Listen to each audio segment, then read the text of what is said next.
सो hello नमस्कार दोस्तों, good evening to all of you. क्या हाल है? आई होप सब अच्छे होंगे। और आज एक बार वापस से मैं आप लोगों के सामने आया हूँ और एक और नए गेस्ट को लेकर, जो आज हमारे साथ जुड़ेंगे और हम करने वाले हैं बहुत सारी बातें। तो मैं बता दूँ आज कि हमारे गेस्ट हैं अभिमन्यु कनोडिया जी, जो कि एक बहुत ही बेहतरीन राइटर है, फिल्म राइटर हैं और बहुत ही बेहतरीन डायरेक्टर भी हैं, जिनकी मूवीज़, शॉर्ट मूवीज़ जो हैं इंटरनेशनल लेवल पे जिन्होंने इनाम जीता है या अवार्ड्स जीते हैं। तो आज हम उनके साथ जुड़ने वाले हैं, उनसे करने वाले हैं बातें, क्योंकि आज तक हमने सिर्फ मूवीज़ देखी है। इवन मैंने भी थिएटर किया है, तो थिएटर का बैकग्राउंड मुझे पता है कि बैक स्टेज क्या होता है। लेकिन एक जो डायरेक्टर होता है उसको सब चीज़ें पता होती है कि मूवी हम जो देखते हैं सिर्फ पूरा का पूरा एक रॉ से जो बेस्ट पार्ट निकलता है वो हमारे सामने होता है। लेकिन एग्जैक्टली जो डायरेक्टर होता है उसको सारी चीज़ें पता होती है कि क्या हुआ था उस टाइम पे, क्या चीज़ नहीं हुई थी, ऐसे हमने किया था, जो भी सारी चीज़ें होती है रिलेटेड। तो वो सारी चीज़ें वहाँ पे अब हम जानने वाले हैं कि कैमरा के पीछे एग्जैक्टली जो इतनी अच्छी मूवीज हम देखते हैं, इतना अच्छा ग्राफिक्स वगैरह सब कुछ होता है उसके अंदर, इतने अच्छे शॉट लिए जाते हैं, क्लोजअप ऐसा जो भी होता है। तो आज उसके बारे में हम जानेंगे एक डायरेक्टर से कि कैमरा के पीछे एग्जैक्टली होता क्या है। क्योंकि अगर मैं मेरा साइड देखूँ, मैं थिएटर से हूँ, तो मुझे पता है हाँ हम बैक स्टेज हम ये तैयारी करते हैं, जब शो चल रहा होता है तब हमें ऐसे ही सब चीज़ें करनी होती है और फिर फाइनल इतनी इसके टाइम पे इतना टाइम हम लगाते हैं, देन फाइनल हमारा शो होता है। लेकिन उसके पीछे जो मेहनत होती है, उसी तरह से मेहनत जो एक हम थिएटर करते हैं उसी तरह से एक मेहनत होती है मूवी जो बनती है पूरी की पूरी। तो हाय अंशुला, आप सभी का सॉरी मैं भूल गया था, आप सभी का बहुत बहुत स्वागत है और आप लोगों का जुड़ने के लिए बहुत बहुत शुक्रिया। बस कुछ ही देर में हमारे जो आपके गेस्ट हैं अभिमन्यु सर, वो हमारे साथ जुड़ेंगे, जो कि एक बहुत ही बेहतरीन फिल्म राइटर और डायरेक्टर हैं। तो हमारे साथ बस कनेक्ट यहाँ पे स्टार्ट हो चुकी है। तो आई होप आप लोग आज का सेशन एंजॉय करेंगे और बहुत सारी बातें हम करने वाले हैं, कैमरे के पीछे वाली, सामने नहीं, कैमरे के पीछे वाली बात करने वाले हैं। Hello sir. Hi hi Nikhil, कैसे हैं? बिल्कुल बढ़िया सर, आप बताएं। बस बढ़िया, मैं भी बढ़िया हूँ। और सर लॉकडाउन में क्या चल रहा है अभी, ये बताएं तो। अरे लॉकडाउन में एक्चुअली बहुत कुछ चल रहा है। एक्चुअली लॉकडाउन जैसे 4 फेजेस हुए हैं, 4.0 हाँ। चल रहा है, तो मेरे भी कुछ फेजेस ही चल रहे थे। पहले ओके। लॉकडाउन में बुक्स पढ़ रहा था, फिर हम्म। सडनली कुछ ओटीटी प्लेटफॉर्म्स पे कुछ सीरीज देखने लगा, ओके। और फिर धीरे धीरे थोड़ा काम भी कोशिश की, घर बैठे जो हम्म। कर सकते हैं। ओके। तो ऐसे कुछ फेजेस में काम चल रहा है। बीच में कुकिंग भी कर रहा था, तो ओ इट्स नाइस। जस्ट, हाँ, जो जो मौका मिल पा रहा है जो पहले नहीं किया, हाँ। वो भी कोशिश कर रहा हूँ थोड़ा बहुत बढ़िया, करने की। बहुत बढ़िया। तो सर अभी को बता दूं मैं, हमारे साथ जो कलांकुर रंगमंडल थिएटर से हमारे बहुत सारे और मेरे बहुत सारे जो व्यूअर्स हैं जुड़ चुके हैं, तो एक बार उनके लिए उनको हाय बोल दीजिए, फिर हम आपका सर से हाय स्टार्ट करते हैं। एवरीबॉडी, जो भी कला अंकुर से हैं, थिएटर से हैं, अजमेर से हैं, कहीं और से हैं, hi hi to everyone. Okay. So sir आज का सेशन हम स्टार्ट करते हैं। सबसे पहला मेरा बेसिक सवाल, शुरुआत कहाँ से हुई? फिल्म डायरेक्शन, मतलब बिल्कुल। फिल्मों में कैसे हुआ ये सब सफर। बिल्कुल। बिल्कुल। ऑनेस्टली वैसे एक कोई पर्टिकुलर मोमेंट नहीं था हम्म। कि इस दिन मैंने डिसाइड किया कि मुझे फिल्में बनानी है। मुझे ओके। लगता है कि कहीं ना कहीं बचपन से ही थोड़ा सा इनग्रेन्ड हो गया था, क्योंकि मेरे फैमिली में सभी को फिल्म्स देखने का हम्म। हमेशा से शौक था। ओके। तो आप समझ लीजिए, जब मैं 4-5 साल का ही था तब से ही मेरा जो थिएटर्स जाने का जो सफर था, वो हम्म। तब से शुरू हो गया। ओके। सो मुझे वहाँ का जो एटमॉस्फेयर था ना, जो, और हम्म। एंड स्पेशली अजमेर में मैं पला बड़ा हूँ, तो यहाँ के जो सिंगल स्क्रीन्स थे, तो हम्म। सिंगल स्क्रीन का जो एक माहौल जो 90s में या 80s में हुआ करता था, हम्म। सो वो देख के जब मैं बड़ा हुआ, तो मुझे वो हम्म। जो माहौल था, जो लोग एक साथ आते थे, 1000 लोग, एंड जो एक हम्म। क्रिएट हो जाता था माहौल थिएटर के अंदर, बिल्कुल। उससे मुझे सबसे पहले फैसिनेशन शुरू हुआ था, to be very okay. Frank. और वो हम्म। फैसिनेशन वो हमेशा से जब एक बार स्टार्ट हुआ, तो वो हम्म। कंटिन्यूअसली चलता रहा थ्रू आउट। ओके। और उसके बाद बीच बीच में ऐसे हुए, स्कूल में मुझे मौके मिले, और हम्म। फिर अजमेर क्लब में भी, जहाँ पे मैं प्लेस कर पाया। तो आई ओके। थिंक मेरा भी जो थोड़ा सा जो स्टेज के प्रति जो एक हम्म। होता है ना कि आपको परफॉर्म करना है, आई ओके। थिंक मेरा भी बिफोर मेकिंग फिल्म्स जो सफर था वो स्टार्ट एक्चुअली स्टेज से ही हुआ। ओके। तो मैंने भी प्लेस किए, फिर मयूर के अंदर जब मैं 9th में था, तब एस एन हम्म। माथुर सर ने दुलारी बाई डायरेक्ट किया था हम्म। उस समय। तो उस समय दैट वाज आई थिंक सबसे बड़ा प्ले, जो कि एक एनुअल प्ले हुआ था हमारा। सो आई थिंक वहां पे एक अपॉर्चुनिटी मिली प्लेस करने की। तो मुझे ओके। लगता है सिनेमा तो देखने से शुरू हुआ, शौक, हाँ और हाँ। फिर प्लेज में वो तब्दील हुआ स्टेज परफॉर्मेंस के थ्रू, डिबेट्स और भी बहुत कुछ।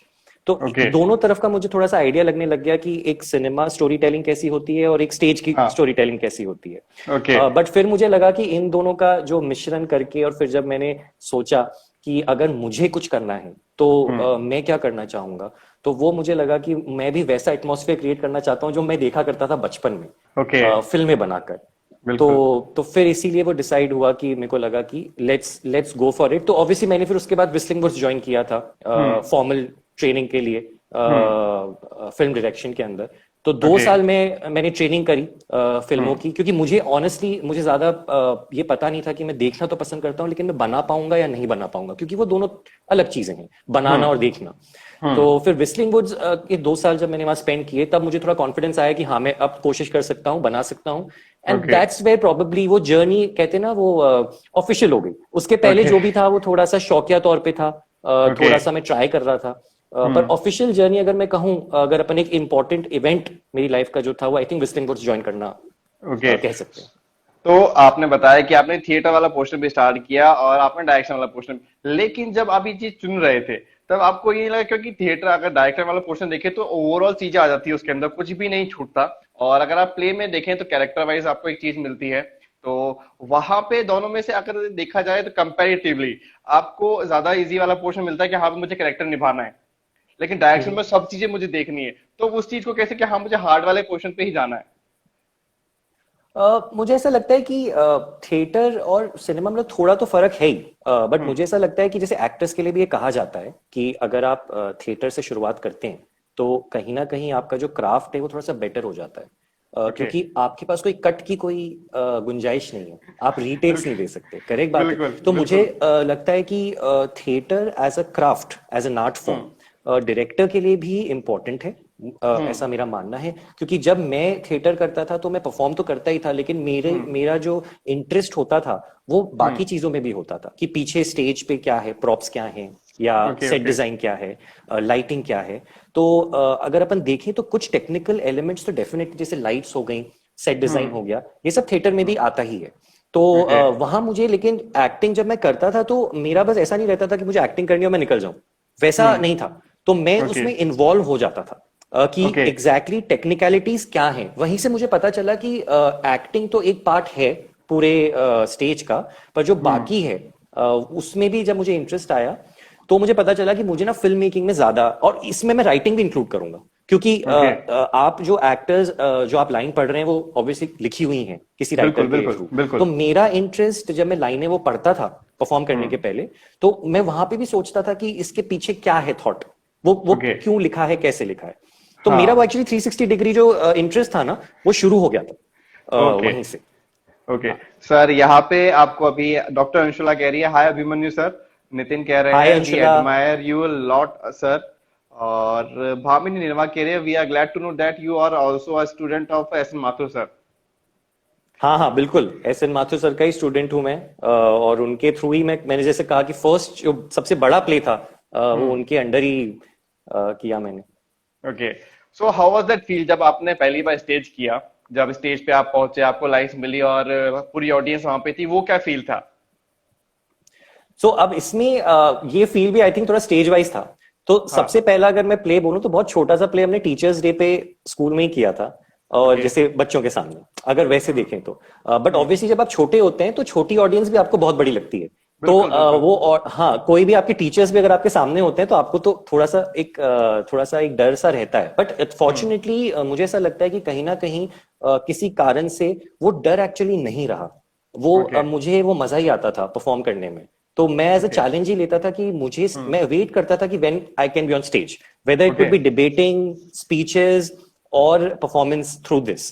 तो मुझे ऐसा लगता है कि वो जो डर था वो बिगनिंग से ही कहीं ना कहीं थोड़ा सा, बिकॉज मेरे को अच्छे से याद है, अगर मैं ऑडियंस की बात करूं तो क्लास सेकंड या क्लास थर्ड में मुझे याद है मेरे टीचर्स मुझे ना गाना गवाते थे सब क्लास के सामने, 50 लोगों की अच्छा। क्लास के सामने। ओके। तो मुझे बड़ा मजा आता था, and I remember yes boss उस समय रिलीज हुई थी, हाँ। 98 की बात है, और मैं कोई ऐसा गीत गाऊं, गाने वगैरह, तो वहां पे मेरे को बहुत मजा आता था। और टीचर्स मुझे स्टाफ रूम बुलाते थे कि स्टाफ रूम आके आप टीचर्स के लिए भी गाना गाइए। तो नाइस। तो मुझे वहीं से मतलब जो जो डर था, ऑनेस्टली स्पीकिंग, वो स्टेज फ्राइट, ऑनेस्टली स्पीकिंग, वो वहां से निकल चुका था बहुत। और ओके। कहते हैं ना बचपन में अगर आप कुछ ट्राई कर लें तो वो बहुत जल्दी फिर वो निकल बहुत जाता है, वो सही। डर फिर रहता बिल्कुल नहीं है बिल्कुल आपका। बिल्कुल। तो वो मैं फॉर्चुनेट मानता हूँ कि वो डर बचपन से ही निकल गया। तो जब मैं परफॉर्म करते करते, जब तक मैं 9th में दुलारी बाई परफॉर्म करने आया, जो कि कम से कम 1000-2000 लोगों की ऑडियंस के सामने वो ओके। हुआ था। हाँ। सो आई एम सेइंग उसमें मेयो बॉयज मेयो गर्ल्स सब सब इनवाइटेड थे उस प्ले के अंदर। तो ओके। आई एम सेइंग कि तब तक आते आते वो डर निकल गया था। तो ओके। वो डर नहीं था, एक्साइटमेंट और एंग्शियसनेस तो खैर हमेशा हर आर्टिस्ट के अंदर रहती ही है कि कैसे जाएगा, क्या होगा, that is always going to be there, but okay. It was always like a challenge, it was okay. Always like a challenge. Then आपने विस्लिंग वुड वहां पे ज्वाइन किया, उसके बाद वहां का एक बार थोड़ा सा बताया, वहां पे क्या चलता है एग्जैक्टली? हाँ, सो व्हिस्टलिंग वुड्स एक्चुअली मेरे को फॉर्मल ट्रेनिंग चाहिए थी, ऑनेस्टली स्पीकिंग। मुझे लगा कि मुझे ना थोड़ा सीखना है, मतलब क्राफ्ट को, फिल्म मेकिंग के क्राफ्ट को। मैं ऐसा नहीं चाहता था कि बस मैं जाऊं और फिल्में बनाने लग जाऊं, वो भी एक तरीका है, आप जाएं, और आजकल तो मोबाइल्स अच्छे हैं तो आप बना भी सकते हैं।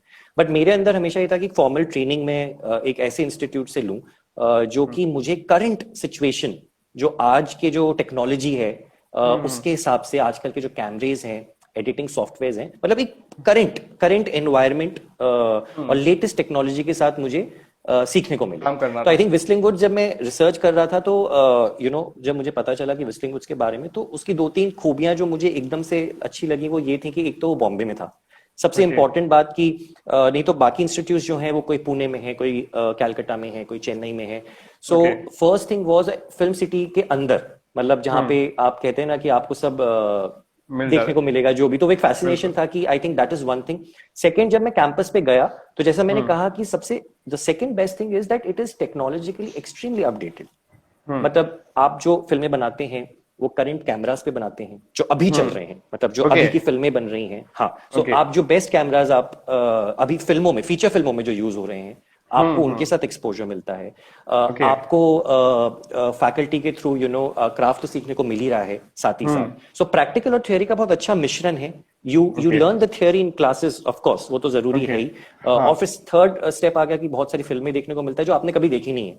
आप ओके। हमेशा जनरली, नहीं तो हिंदी फिल्में ज्यादा से ज्यादा हॉलीवुड, इतना बिल्कुल एक्सपोजर बिल्कुल अभी अभी रहता है अपन को, बट जैसे यूरोपियन बिल्कुल। सिनेमा हो गया, जापानीज सिनेमा हो गया, या कोरियन सिनेमा हो गया, तो वो एक्सपोजर आपको तुरंत वहां मिल जाता है।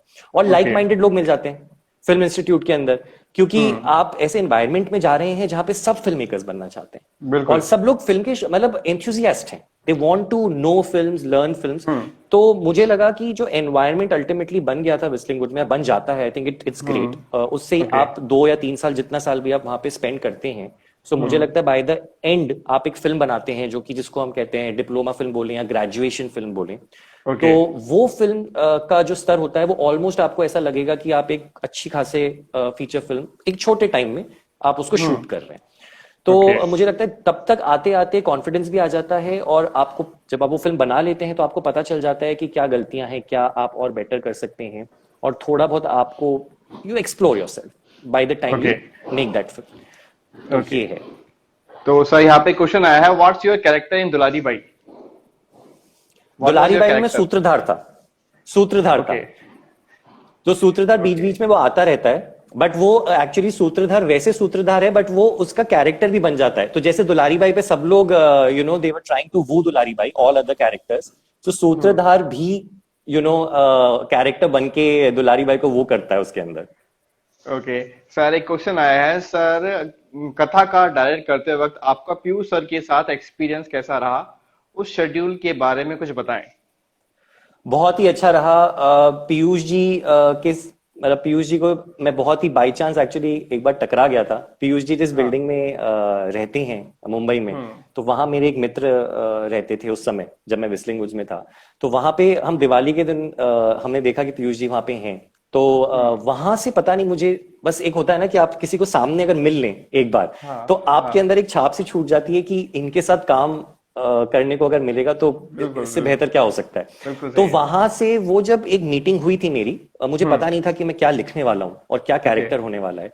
बट आप ओके समझें कि बाई चांस ऐसा हुआ कि जो मैंने फिल्म लिखी, मेरी short film diploma film Whistling Woods में, उसमें जो कैरेक्टर था वो एकदम कहीं ना कहीं ऐसा लग रहा था कि पीयूष जी को मेरे को अप्रोच करना चाहिए किसी भी हाँ तरीके से। हाँ तो मैंने जब ये अपने टीचर्स को बताया कि मैं ऐसा चाहता हूँ, तो मुझे एक मेरी मैम है राबिया मैम, उन्होंने मुझे कहा कि आई थिंक पीयूष जी के पास जाकर ये कहानी तुम्हें नरेट करनी चाहिए और फिर देखते हैं क्या होता है। उनको अच्छी लगती है बुरी लगती है।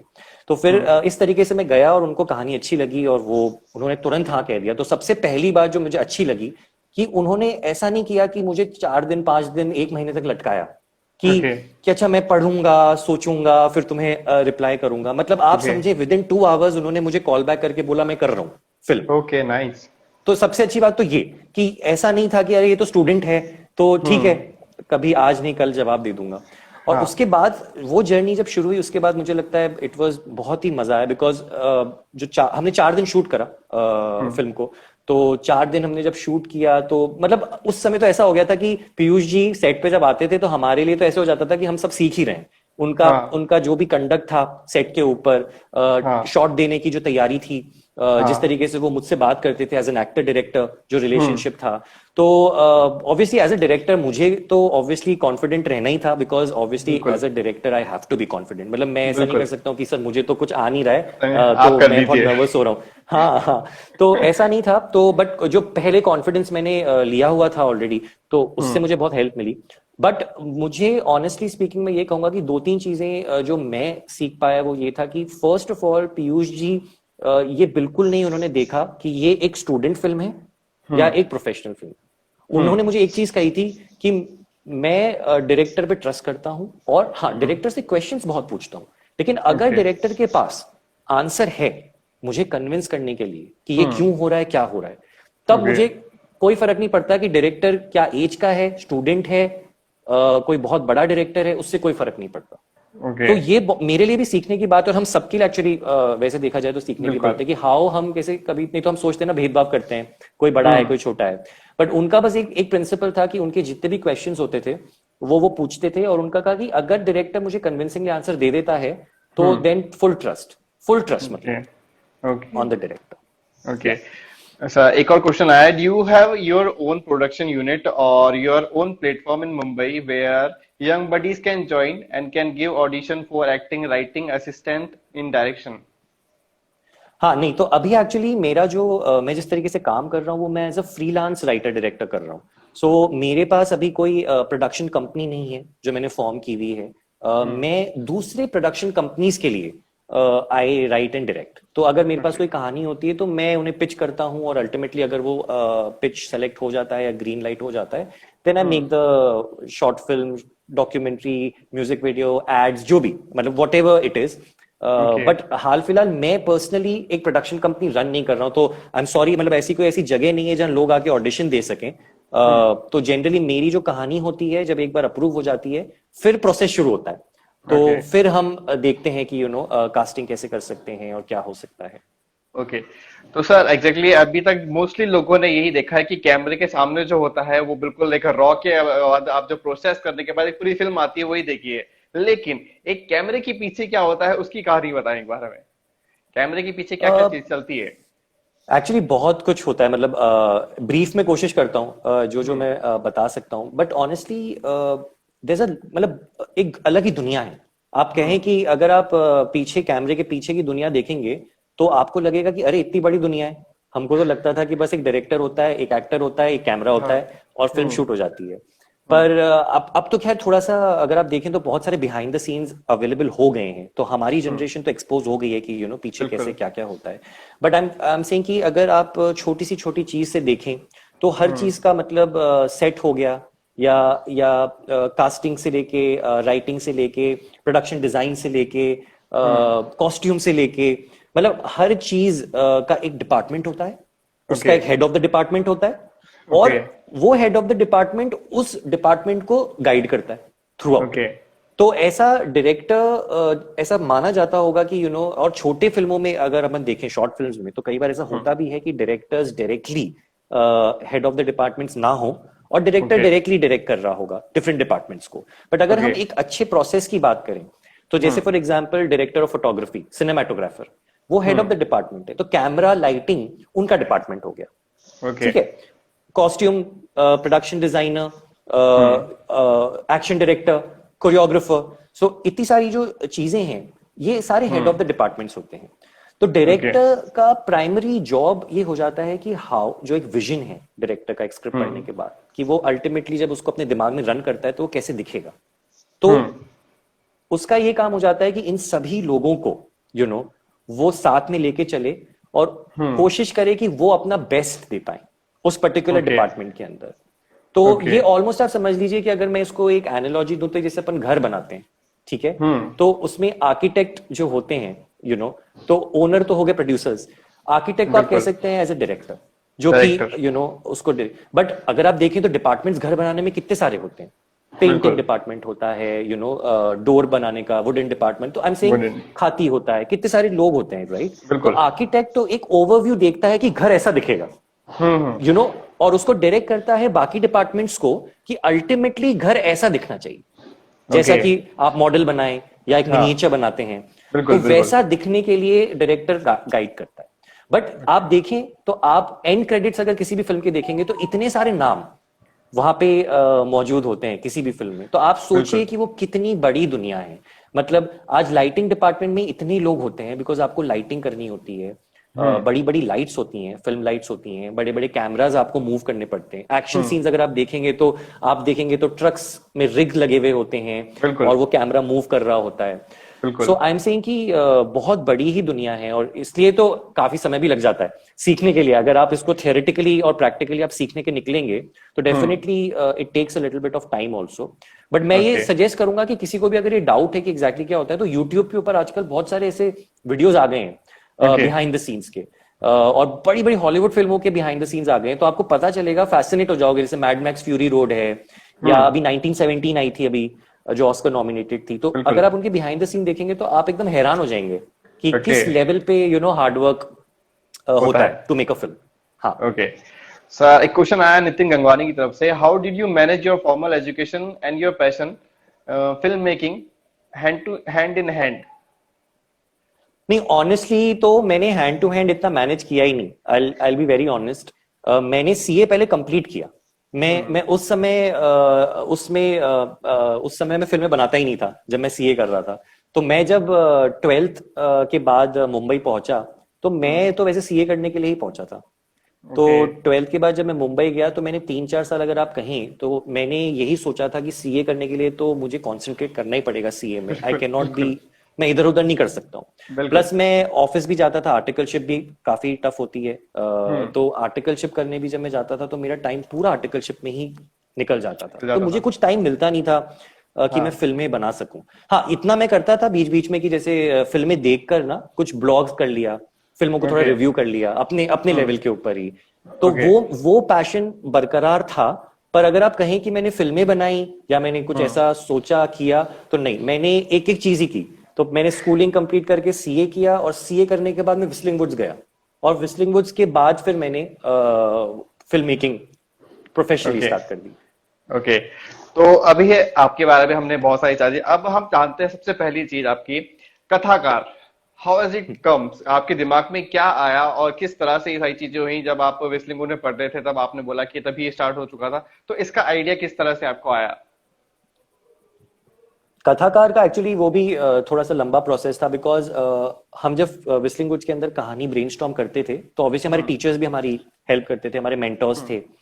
तो मैं एक्चुअली, आप समझे, कथाकार के पहले कुछ 3 कहानियां थी जो रिजेक्ट हुई थी। मतलब कि वो, मतलब मैं सोच रहा था, किसी को पसंद नहीं आता था, मेरे मेंटर को पसंद नहीं आता था, कलीग्स को पसंद नहीं आता था।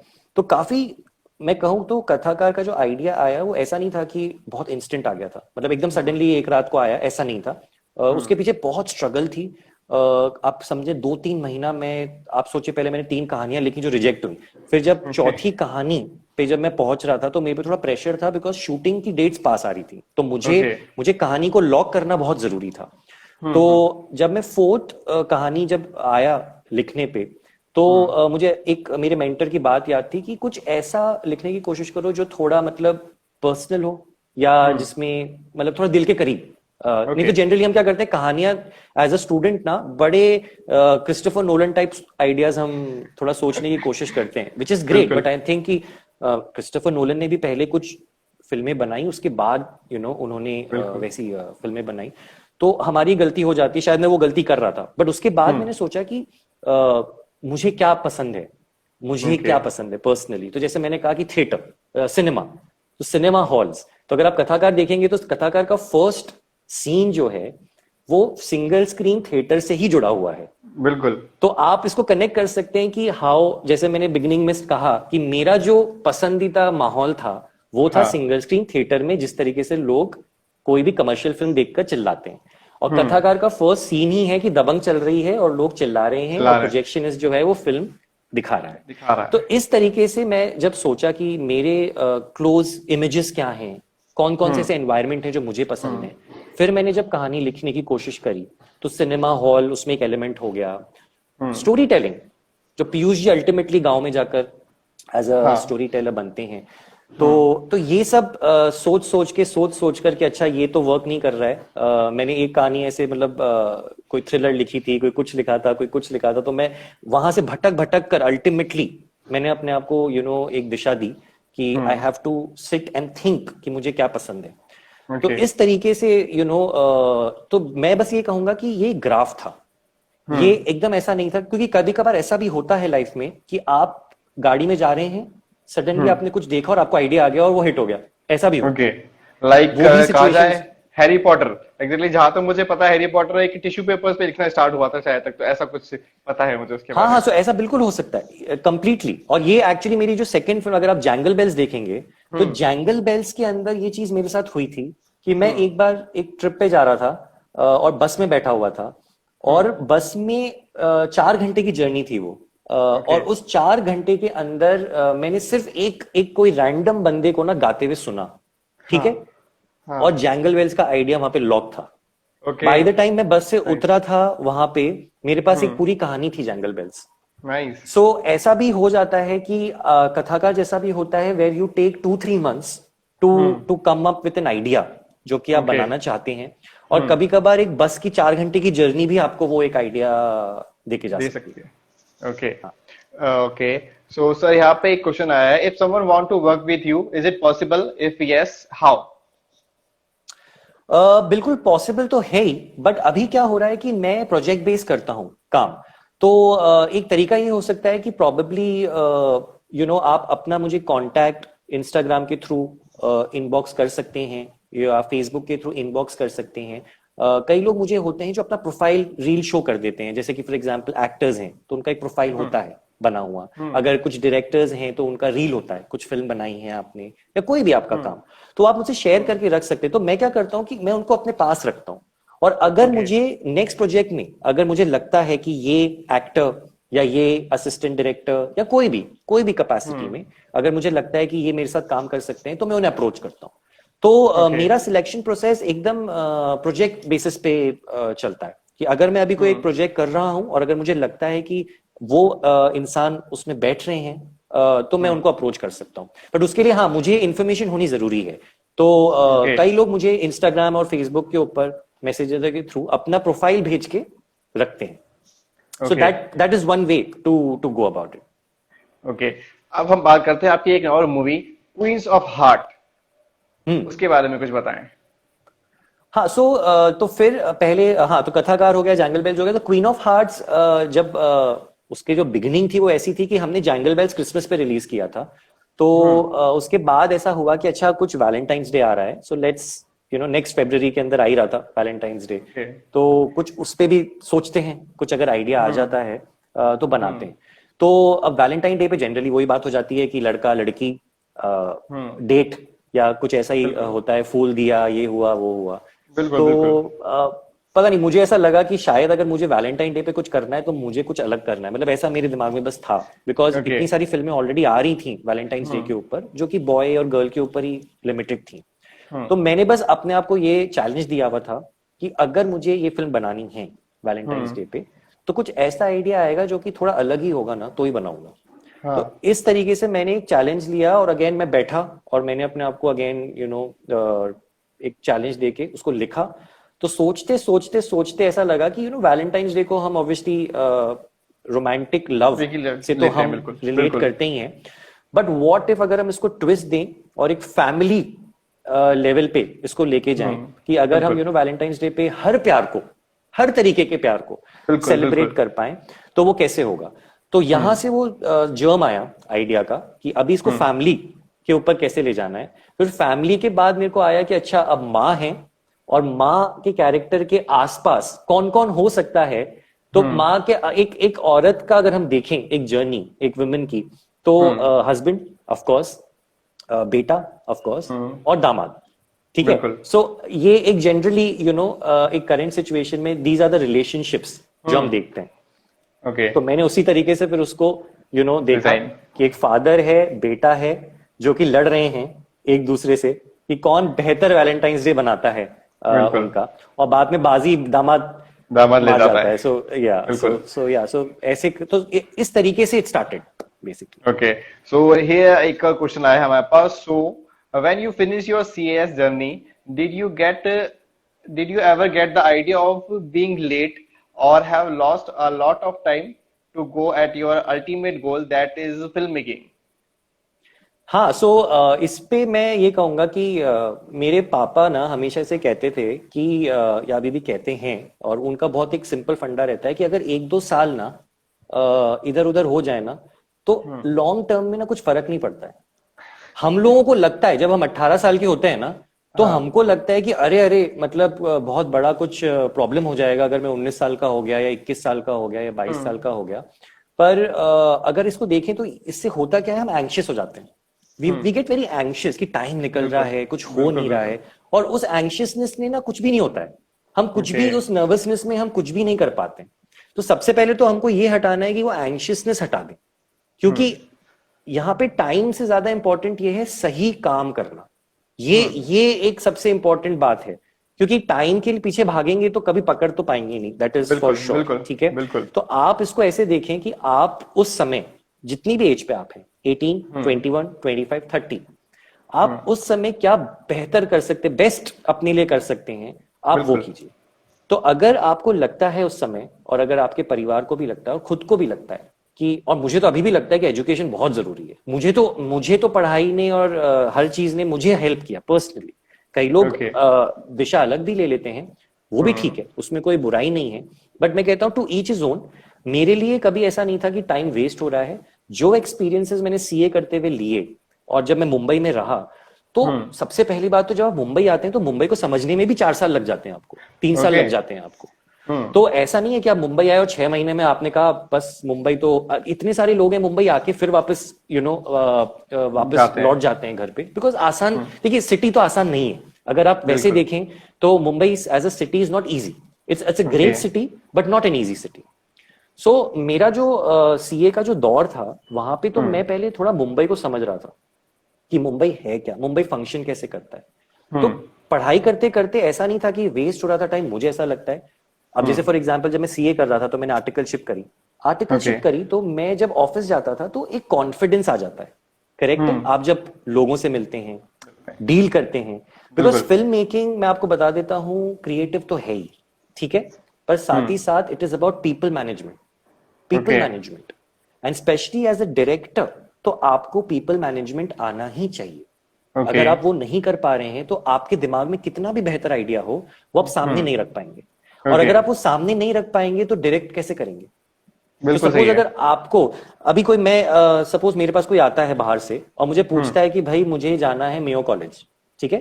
अब मेरे दिमाग में मुझे पता है रास्ता क्या है, लेकिन अगर मैं उसे समझा नहीं सकता हूं तो मैं उसको कैसे मेयो कॉलेज पहुंचाऊंगा। बिल्कुल।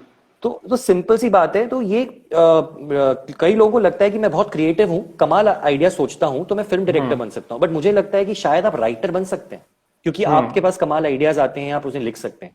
बट डायरेक्शन का जो एक और जो एक फायदा या एक प्रोसेस है वो थोड़ा सा डिफरेंट है। और यहाँ पे मुझे लगता है कि पढ़ाई, मुझे तो ऐसा लगता है कि डायरेक्टर्स तो पढ़े लिखे होने ही चाहिए, ऐसा मेरे को पर्सनली लगता है। बिकॉज अपना व्यू बताने के लिए एग्जैक्टली। और नहीं, अगर मैं बोलता हूं अगर आपके पास लाइफ का एक्सपीरियंस ही नहीं है तो आप बनाएंगे क्या? आप ये भी एक बार सोचिए। अगर आप 18 साल के बाद सडनली आप एक डायरेक्टर बनना चाहते हैं, विच इज ग्रेट, मैं बोलता हूं आप बनिए, बट मैं कहता हूं कि आप जो कहानियां कह पाएंगे वो एज एन 18 ईयर ओल्ड ही कह पाएंगे। बिल्कुल सही बोल बिल्कुल रहा हूं? सही है, बिल्कुल सही। और आपको थोड़ी लाइफ तो जीनी ही पड़ेगी अलग अलग कहानियां कहने के लिए। बिल्कुल।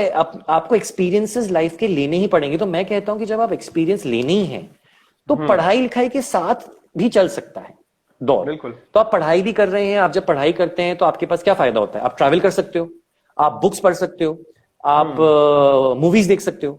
तो मैं तो कहता हूँ एज अ स्टूडेंट लाइफ तो बहुत कमाल लाइफ है to be a film director. Professional training और फिल्म बनाना तो आप कभी भी कर सकते हो। मैं कहता हूं अगर आप 30 साल में भी आप अपनी पहली फिल्म बनाते हैं या 40 साल में भी पहली फिल्म बनाते हैं, उससे क्या फर्क पड़ता है? अगर फिल्म चल गई उसमें तो फिर कोई प्रॉब्लम ही नहीं है ना। बट जरूरी ये है कि अपने आप को, आपको अपनी पर्सनालिटी को आपको निखारना है एज अ फिल्म डायरेक्टर। ठीक है, एक्टर्स के लिए मैं थोड़ा समझता हूं कि एक्टर्स को एक थोड़ा सा डर होता है कि यार एज निकल जाएगी। कई लोगों को लगता है बिकॉज हर एज का एक रोल होता है, करेक्ट है। आप 22 साल में एक रोल कर पाते हैं, 30 साल में एक रोल कर पाते हैं, तो वो मैं थोड़ा सा समझता हूं कि एक्टर्स के लिए ये हो सकता है। फिर भी लेकिन मैं कहूंगा कि अगर आपने 21 साल तक पढ़ाई करी, ठीक है, तो भी कोई प्रॉब्लम नहीं है ना। आप 21 साल से 35 साल तक हमें आप डेफिनेटली जैसा रोल चाहे आप कह सकते हैं। मे भी हो सकता है 35-40 के बाद थोड़े से अलग रोल मिल जाएंगे आपको। बिल्कुल सही है। लेकिन as an actor also experiences होना बहुत जरूरी है। मैं कई कई एक्टर्स को देखता हूं, मैं उन्हें जब कुछ बताता हूं तो वो रिलेट नहीं कर पाते क्योंकि उन्होंने वो देखा नहीं है, उन्होंने वो सोचा नहीं है, वो समझा नहीं है। बिल्कुल। तो मुझे पर्सनली लगता है पढ़ाई का जब आता है तो वेस्ट नहीं है, टाइम इज नॉट वेस्टेड। मुझे लगता है ग्रेजुएशन तक 21-22 साल तक तो पढ़ना चाहिए। ओके ओके सर, यहाँ पे एक और क्वेश्चन है सर, एक डायरेक्टर के नजरिए से देखा जाए तो आपको अब तक कौन सी ऐसी फिल्म है जिसका डायरेक्शन बहुत अच्छा लगा हो? नहीं, बहुत सारी फिल्में हैं ऑनेस्टली। मैं ऐसे एक तो कहना बहुत मुश्किल हो जाता है, पर मुझे अगर मैं डायरेक्टर्स की बात करूं तो जैसे हिंदी फिल्मों में अभी अगर मैं देखूं तो मुझे जोया अख्तर की फिल्में बहुत अच्छी लगती हैं। तो जोया अख्तर ने जैसे जिंदगी ना मिलेगी दोबारा बनाई, गली बॉय बनाई, दिल धड़कने दो बनाई, लक बाय चांस बनाई, मेड इन हेवन उनका अमेजोन के ऊपर एक सीरीज है। तो जोया अख्तर के जितना भी काम है ऑनेस्टली वो मुझे अच्छा लगता है। राजकुमार हिरानी ऑफ कोर्स, लगे रहो मुन्ना भाई, 3 इडियट्स। तो ये कुछ डायरेक्टर्स हैं जिनका मुझे काम अगर आप कहें हिंदी में अच्छा लगता है। ओके सर, यहाँ पे एक और आपके लिए कमेंट आया है, you are so calm and good in explanation, that is your lovely quality, you are कथाकार इन रियल लाइफ। अरे थैंक यू सो मच। क्या नाम है उनका जिन्होंने ये लिखा है? ये हमारे कलामपुर रंगमंडल, एक्चुअली हमारा एडमिन है जो वहां से। हाँ हाँ हाँ, thank you so much, thanks a lot. Okay so next question पे बढ़ते हैं। Definitely relatable sir, being a CA pretend and the theater artist is resonated a lot with you. Thank you for sharing. Lots of love and success to you. Thank you. Okay, definitely sir, experience is everything. Observe and absorb. हाँ okay. बिल्कुल। तो हम आगे बढ़ते हैं। आपने अभी एक डायरेक्टर वाला पोर्शन पूरा बताया कि डायरेक्टर, लेकिन जब डायरेक्टर कुछ सोचता है, उसने राइटिंग लिख लिया, अपना पूरा सब कुछ लिख लिया, उसने स्टोरी देख ली, स्टोरी दिखाने के बाद उसने सब अपने एक जो पूरा का पूरा रिव्यू था समझा दिया कि हाँ भाई आपका कैरेक्टर ऐसा होने वाला है, आपका ऐसा होने वाला है, लेकिन जब उसको एक स्क्रीन पे लेके आना है, वो चीज किस तरह से लोगों को समझाते हैं आप, किस तरह से एक्सप्लेन करना कितना मुश्किल होता है वो, कि देखें मेरी नजरिए से ये चीज ऐसा होना चाहिए, उसमें क्या क्या स्ट्रेटेजी रहती है, किस तरह से समझाया जाता है वो पूरा? उसमें 2-3 चीजें हैं। एक तो ऑफकोर्स एक पार्ट ये हो गया जो टॉकिंग है कि आप किस तरीके से बोलते हैं और वो आप उन तक पहुंचाते हैं।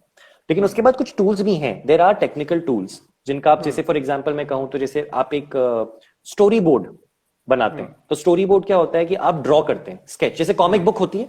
तो आप समझिए कि जैसे कोई भी आप एक कॉमिक बुक देख रहे हैं तो आपको एक विजुअल सेंस आ जाता है कि भाई ऐसा ऐसा ऐसा विजुअल होगा तो मेरे लिए शूटिंग आसान हो जाएगी, करेक्ट है। तो storyboard, short breakdown, ये सब जो चीजें हैं ये टूल्स हैं सिनेमाटोग्राफर और प्रोडक्शन डिजाइनर और बाकी सारे टीम मेंबर्स को समझाने का कि मैं ऐसा ऐसा देख रहा हूं, इस तरीके का शॉट मैं सोच रहा हूं। तो एक तरीके से आप देखें तो पूरी की पूरी जो फिल्म है ना, वो एक कॉमिक की तरह हो जाती है, विजुअल डायग्राम।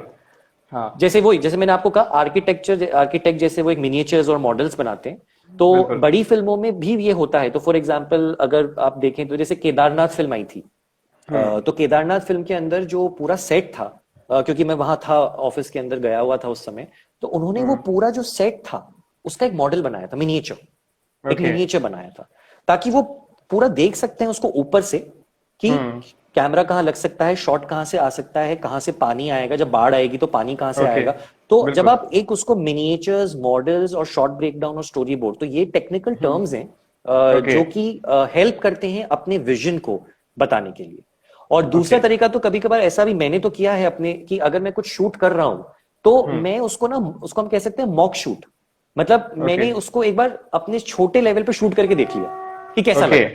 करेक्ट है। तो अगर सपोज मैं अपने सिनेमाटोग्राफर या किसी भी टीम मेंबर को समझा नहीं पा रहा हूं कि शॉट कैसा लेना है या क्या मैं सोच रहा हूं, तो मैं अपने कैमरे से खींच सकता हूं उस शॉट को, और मैं उन्हें दिखा सकता हूं कि मुझे ऐसा सा कुछ चाहिए। तो एज अ डायरेक्टर इसलिए बहुत जरूरी है कि जो बेसिक्स है ना वो आपको पता होने चाहिए, भले वो एडिटिंग के हों, भले वो आपके production design, costume, cinematography, sound, music, आपके पास अगर बेसिक्स तैयार है ना, तो आप अपने टीम मेंबर्स को उसी अच्छी तरीके से समझा सकते हैं। लेकिन विजुअल रिप्रेजेंटेशन कभी कभार ऐसा, आप सही बोल रहे हो बिल्कुल, कभी कभार मैं कुछ बोलूंगा लेकिन वो समझ नहीं आएगा क्योंकि वो मेरे दिमाग में है, तो उसको अपन को उतारना पड़ेगा पेपर पे या किसी मिनिएचर के थ्रू, और वो हमें उनको फिर दिखाना पड़ेगा कि अच्छा मैं ऐसा सोच रहा हूँ।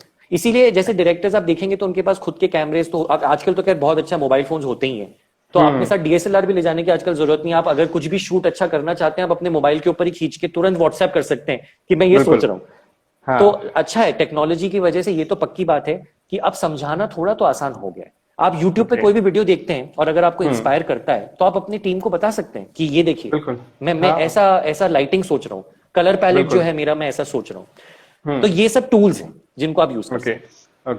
एक और क्वेश्चन आया sir, could you tell us your favourite memories of school life? अरे बहुत है, मतलब मेरा स्कूल लाइफ, अच्छा ये मयूर की बात हो रही है या विस्लिंग वुड्स? विस्लिंग वुड्स तो खैर कॉलेज हो गया, तो स्कूल में मान के चल रहा हूँ मयूर की बात हो रही होगी, राइट? हाँ, तो मयूर की तो खैर बहुत है, 15 साल आप देखें, मैं नर्सरी से 12th तक मैं मयूर में ही रहा, तो आप 15 साल एक जगह जब स्पेंड करते हैं तो आप समझ सकते हैं कि कितनी सारी मेमोरीज इकट्ठी हो जाती हैं। और मैंने कहा कि वो Mayur I think was the beginning I think of everything, अगर आप वैसे देखें तो। अगर आप पढ़ाई की बात करें तो मयूर वाज द बिगिनिंग भाई, ऑब्वियसली। अगर आप मेरी क्रिएटिव परसूट की बात करें तो मयूर वाज द बिगिनिंग, क्योंकि मयूर के थ्रू ही वो स्टार्ट हुआ। तो आई थिंक मेमोरीज बहुत है। मैं बैडमिंटन खेलता था, तो हम लोग स्टेट लेवल खेलने जाते थे साथ में, तो वो मेमोरीज हैं। स्टेज की मेमोरीज तो इतनी सारी हैं, जब हम डिफरेंट स्कूल्स में जाते थे पार्टिसिपेट करने, तो इंटर स्कूल कॉम्पिटिशन्स होते थे, इंटर हाउस कॉम्पिटिशन्स होते थे, तो वो कॉम्पिटिशन्स की मेमोरीज हैं बहुत ज्यादा। क्लास की मस्ती तो खैर अलग चलती ही रहती है, दैट इज समथिंग डिफरेंट। वैसे मैं बहुत ज्यादा मस्ती, वैसे तो ऑनेस्टली मैं बहुत ज्यादा मस्ती नहीं करता था, मैं मस्ती ऑब्जर्व करता था। तो एज ए डायरेक्टर मेरा काम यही रहता था कि मैं कभी खुद मस्ती में इन्वॉल्व उतना नहीं होता था, तो मैं पीछे से देखता रहता था कि मेरे फ्रेंड्स क्या कर रहे हैं। तो वैसी मस्तियां भी बहुत होती थी। बट अगर आप मुझे कहेंगे कि मेमोरी वाइज, तो मेरे लिए बीइंग ऑन स्टेज, लाइक वो हमेशा मेमोरी में अगर आप बोलेंगे तो नंबर 1 रहता था। और आई थिंक उसके बाद अगर नंबर 2 कुछ रहता था तो वो फिर थोड़ा स्पोर्ट्स की तरफ रहता था। ओके, तो सर अभी आपने सारी चीजें बता दी मोस्टली, अब आते हैं हम कथाकार के ऊपर। कथाकार का फेमस होना, वो किस तरह से शुरुआत हुआ? फर्स्ट टाइम में आप जब कथाकार आपने प्रेजेंट किया लोगों के सामने, जब आपने बताया विस्लिंग वुड के अंदर, जब एज अ डिप्लोमा आपने बताया कि डिप्लोमा के हम लास्ट एज अ प्रोजेक्ट हम देते हैं, जब आपने प्रेजेंट किया फिर लोगों के क्या रिव्यूअर्स आए, वो सारी चीजें बताएं सर। हाँ, जब हम फिल्म बना रहे थे ऑनेस्टली तो हमें नहीं पता था कि क्या होगा, किसी को भी पता नहीं होता है जब आप एक फिल्म बनाने निकलते हैं। हम बस कोशिश कर रहे थे एज अ टीम कि एक ऑनेस्ट अटेम्प्ट हो।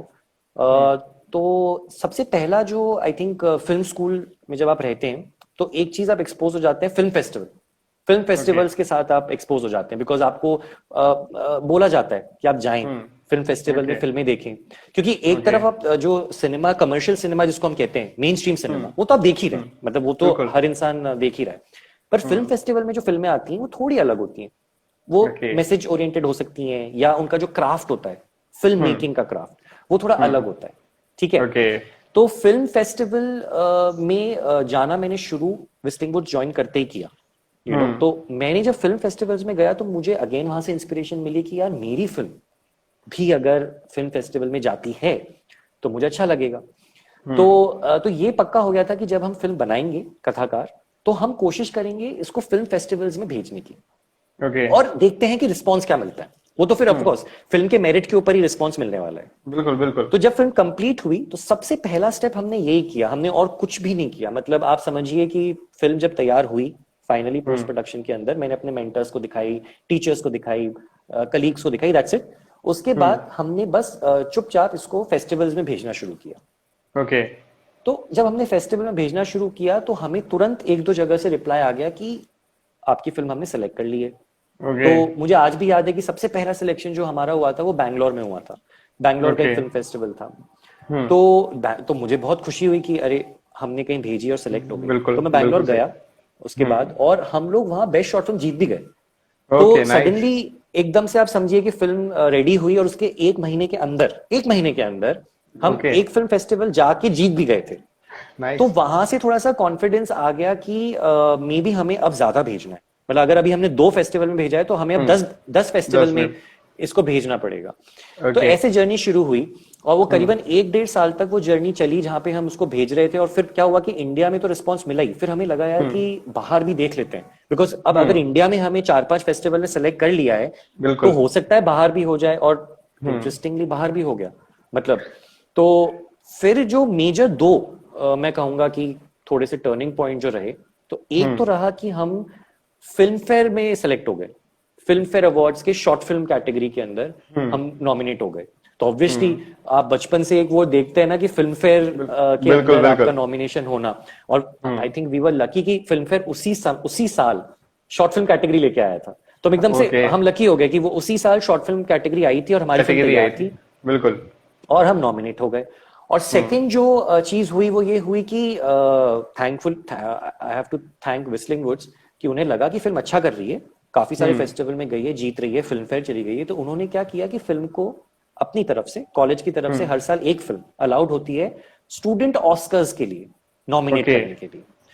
तो विस्लिंग वुड्स ने हमारी फिल्म सेलेक्ट करी कथाकार, और उसको अपनी तरफ से एंट्री भेजी स्टूडेंट ऑस्कर्स के लिए। ऑस्कर्स के लिए। और हाँ, तो उसमें करीबन कुछ 1700-1800 एंट्रीज आई थी, 1800 एंट्रीज आई थी वर्ल्ड भर से ऑस्कर्स के Okay. पास। और कथाकार वो सिलेक्टेड इन टॉप 5%। आप Nice. समझ लें टॉप 80 के अंदर हम लोग अगर 5% अगर अपन निकालें, जितना भी होता है 1800 का, सो हम लोग उस टॉप में पहुंच गए थे। तो we were the semifinalist for student Oscars in 2016। So that was a big कहते हैं ना एक वैलिडेशन Achievement. था कि बिल्कुल। हाँ, मतलब अंदर से अच्छा लग रहा था कि पिक्चर सिर्फ यहाँ पे ही नहीं, इंडिया में ही नहीं, पर इंडिया के बाहर बाहर भी, और बाहर भी अच्छी जगह, मतलब ऑस्कर जैसे एक बिल्कुल। संस्था, मतलब ऑर्गेनाइजेशन ने पसंद किया है। तो ये 2-3 चीजें इवेंट्स हुए जिस वजह से अपने आप जो है कथाकार ने थोड़ा सा पिकअप कर लिया। और देखिए पीयूष जी की प्रेजेंस तो आप समझ ही रहे हो कि वो तो बिल्कुल, एक बिल्कुल। इम्पोर्टेंट एलिमेंट हमेशा से है। चार चांद। आज फिल्म, हाँ मतलब फिल्म फेस्टिवल में जा रही है वो तो सोने पे सुहागा है, लेकिन मैं कहता हूँ कि बिल्कुल। पीयूष जी का इन्वॉल्वमेंट होने से आप सोचिए कि ऑडियंस तो जुड़ी जाएगी आपके साथ। बिल्कुल, क्योंकि कितने सारे बिल्कुल। लोग हैं जो पीयूष जी के नाम पे ही फिल्म पे क्लिक कर देंगे अगर आप उसको बहुत। यूट्यूब पे देखें तो। बिल्कुल। तो ये 2 चीजें हुई और फिर अल्टीमेटली हमने कहा कि अब इसको रिलीज करते हैं सब जनता के लिए। तो उसमें भी थैंक्स टू विस्लिंग वुड्स ने 2 तरीके से इसको रिलीज किया। एक तो विस्लिंग वुड्स के चैनल पे, यूट्यूब पे, और एक सोनी लिव पे भी। तो पिक्चर सोनी लिव पे भी है, तो सोनी लिव ने भी Okay. इसको पिक किया। और सो पिक्चर को 2 जगह देखा जा सकता है, सोनी लिव पे भी देखा जा सकता है उनकी ऐप पे, और यूट्यूब पे भी देखा जा सकता है विस्लिंग वुड्स के चैनल पे। और वहां पे भी Okay. हमें बहुत अच्छा रिस्पॉन्स मिला, अगर आप देखेंगे तो कमेंट्स में बहुत प्यार मिला। बिल्कुल। तो तब हमें बिल्कुल। लगा कि अब जर्नी पूरी हो गई है, पिक्चर बनाने से लेकर, फेस्टिवल जाने से लेकर, बाहर इंटरनेशनल से लेकर, International level। और अल्टीमेटली जब वो रिलीज हुई आम जनता के लिए, तो वो एक जर्नी फुल सर्कल कंप्लीट हो गई। ओके। सो यहाँ पे एक क्वेश्चन है sir, when you are trying to make it into the industry as a writer, the rejection can be demoralize you. How to stay motivated? What motivates you to write? हाँ नहीं, ये अच्छा question actually, because rejection पे तो खैर आप गिन भी नहीं सकेंगे, इतने होते हैं। तो वो तो, बट मुझे ऐसा लगता है किसी भी प्रोफेशन में आप जब जाना चाहते हैं ना, तो आपको पता होना चाहिए कि क्या क्या प्रॉब्लम्स आप फेस कर सकते हैं उस प्रोफेशन की। आप अगर बिजनेस भी करते हैं तो आपको पता है कि पहले 2-3 साल शायद प्रॉफिट नहीं होगा, ठीक है, आप मान के चलते हैं कि प्रॉफिट होते होते 3 साल लग जाएंगे। बिल्कुल तो सही। फिर इसी तरीके से इस इंडस्ट्री का भी यही है कि पहले 3-4 साल हो सकता है कि आपको सक्सेस हाथ ना लगे, पर जैसे बिजनेस में अपन लगे रहते हैं ना, अपन लगे रहते हैं बिल्कुल कि भाई अपन बिल्कुल। को लगे रहना है, 3-4 साल अपन को इन्वेस्ट करना है। तो उसी हाँ। तरीके से मुझे लगता है फिल्म इंडस्ट्री में भी आपको पहले जो कुछ साल है ना, एटलीस्ट मिनिमम, उसके बाद भी हो सकता है आपको स्ट्रगल आपकी चलती रहे, बिल्कुल। पर पहले कुछ साल तो आपको बहुत इन्वेस्ट करना है और रिजेक्शन को ऐसा लेना है कि ये तो इसका एक पार्ट है, इस जॉब का पार्ट है कि ओके। मेरी कहानी को या एज एन एक्टर ऑडिशन में रिजेक्शन मिलना ही है, ठीक है। ओके। तो और एक्चुअली मैं अपन ये बात कर रहे हैं और आज ही मैंने एक स्टीवन स्पीलबर्ग का कोट भी पढ़ा था वेर ही सेज कि कोई भी कहानी को अप्रूव होने में ना बहुत टाइम लग जाता है, और इसीलिए फिल्में ओके। बनने में इतना टाइम क्यों लगता है, क्यों लगता है इतना टाइम, आप सोचिए बड़े बड़े डायरेक्टर्स भी 2 साल में एक या 4 साल में एक फिल्में बना पाते बिल्कुल हैं। तो विच बिल्कुल। मीन्स कि कहानी का सिलेक्शन होना, उस पे ग्रीन लाइट होना, उसमें बहुत समय लग जाता है। तो ओके। मुझे लगता है सबसे इंपॉर्टेंट ये है कि आप ना थोड़ा सा अपने आप को ना डाइवर्सिफाई करें। जो क्वेश्चन है ना कि कैसे आपको मोटिवेट रहना है, आप सिर्फ कॉन्सेंट्रेट इस चीज पे ना करें कि मेरे को सिर्फ राइटिंग करनी है, ऐसा मेरे को ओके। लगता है, ठीक ओके। है। आप देखें कि फिल्म मेकिंग में आपको और क्या क्या पसंद है, ठीक है।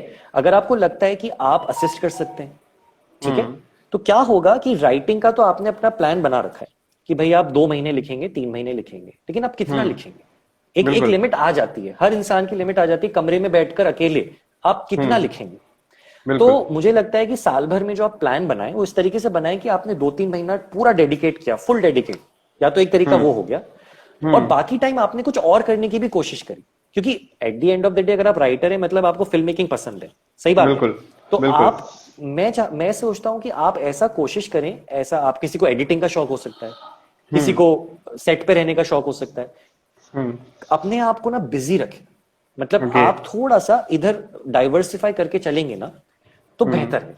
तो मेन जो एम है उसको ना छोड़ना है, लेकिन उसके साथ साथ जैसे थोड़ा थोड़ा अगर आप करते हैं, जैसे एज अ डायरेक्टर आज मैं अगर अपनी भी बात करूं तो मैं अभी हर चीज करने की कोशिश, जैसे फॉर एग्जांपल मैंने शॉर्ट फिल्म करी, फिर मैंने डॉक्यूमेंट्री भी करी, शॉर्ट डॉक्यूमेंट्री, फिर म्यूजिक वीडियो भी किया, ठीक है, एड्स भी किए। तो अगर आप देखें तो ऐसा नहीं मैंने बोला कि मैं तो सिर्फ शॉर्ट फिल्म बनाऊंगा, आपको एड्स भी कर सकते हो सकते हैं, ब्रांड फिल्म, आजकल तो कितना सब आ गया है, म्यूजिक बिल्कुल वीडियोस आ बिल्कुल गए हैं, डॉक्यूमेंट्री। बिल्कुल। तो डाइवर्सिफाई अगर आप अपने आप को करके चलेंगे ना, तो इस इंडस्ट्री में it's easier to tackle the situation. Okay. अगर अपन सिर्फ एक चीज के ऊपर कंसंट्रेट करेंगे तो थोड़ा अग्री। मुश्किल हो सकता है, बिल्कुल, ओके। बिकॉज इनिशियली आपको ऐसा लगेगा कि 2-3 साल निकल गए और कुछ हुआ नहीं, बट इमेजिन कीजिए 2-3 साल निकल गए, राइटिंग में तो कुछ नहीं हुआ, लेकिन आपने 2 फिल्मों में असिस्ट कर लिया, मान लेते हैं, बिल्कुल बिल्कुल। तो एटलीस्ट आपको एक अच्छा महसूस होगा कि मैंने 2 साल वेस्ट नहीं किए, बिल्कुल सही है। और कुछ ना कुछ उसका काम आउटपुट निकल के आया आया है। है, बिल्कुल। आउटपुट आया है, भले ही आपने एडिटिंग करी है या कुछ भी किया है।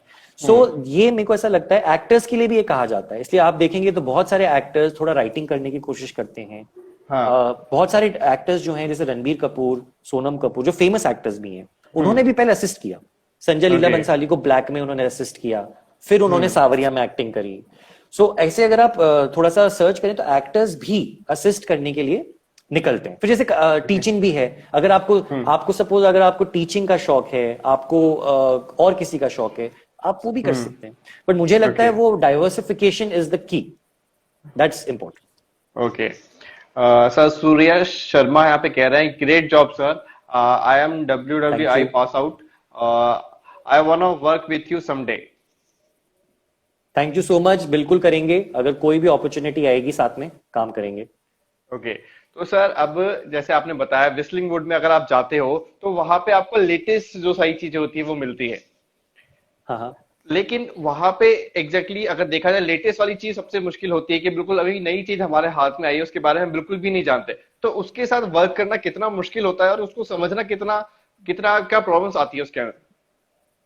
नहीं बट ऑनेस्टली प्रॉब्लम इसलिए कम आती है क्योंकि वो जो आप 2-3 साल वहां स्पेंड करते हैं ना, तो ऐसा नहीं है कि आपके हाथ में कुछ भी पकड़ा दिया पहले दिन ही, ओके उसको एक graph, again it's a very graph की तरह ही चलता है वो। तो अगर कोई कैमरा अगर है, नया कैमरा अगर है, तो बकायदा उसकी क्लास होगी, सिनेमाटोग्राफर्स की बकायदा उनको बताया जाएगा ऑपरेट कैसे करना है, बटन्स क्या क्या हैं। जैसे कोई भी suppose it's like almost like a test drive, कोई भी गाड़ी आती है, आप उसको टेस्ट ड्राइव पे लेके जाते हैं और फिर उसको आप समझ जाते हैं, ठीक है। तो कैमरा को ऑपरेट करने की जो बेसिक्स है वो तो सेम है।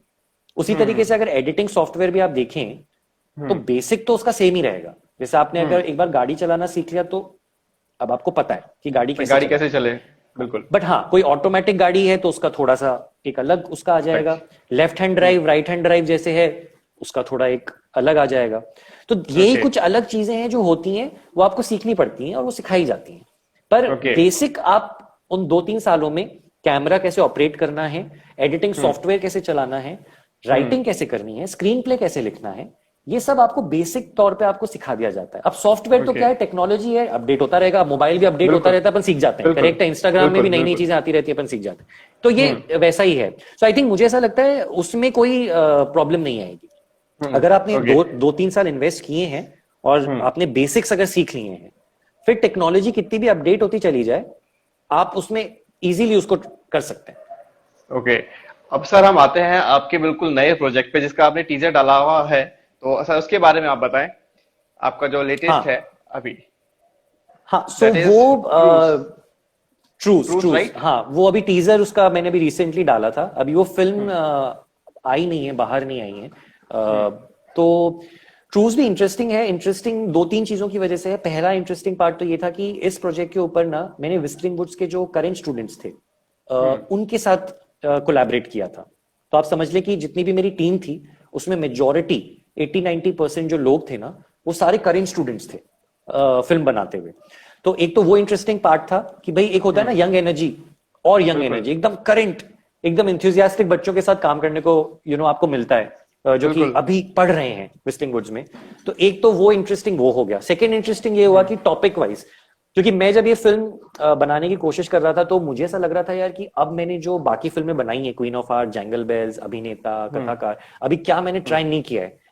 तो फिर सडनली मेरे को रियलाइज आया कि जैसे मैंने कहा कि मयूर में मैं स्पोर्ट्स में भी थोड़ा इंटरेस्ट था मेरा, बैडमिंटन भी खेलता था मैं। तो मुझे लगा कि बैडमिंटन का अगर मैं एक बैकड्रॉप थोड़ा सा लेता हूँ और उसके आसपास कहानी को थोड़ा सा घुमाता हूँ, तो may be it might be an interesting factor.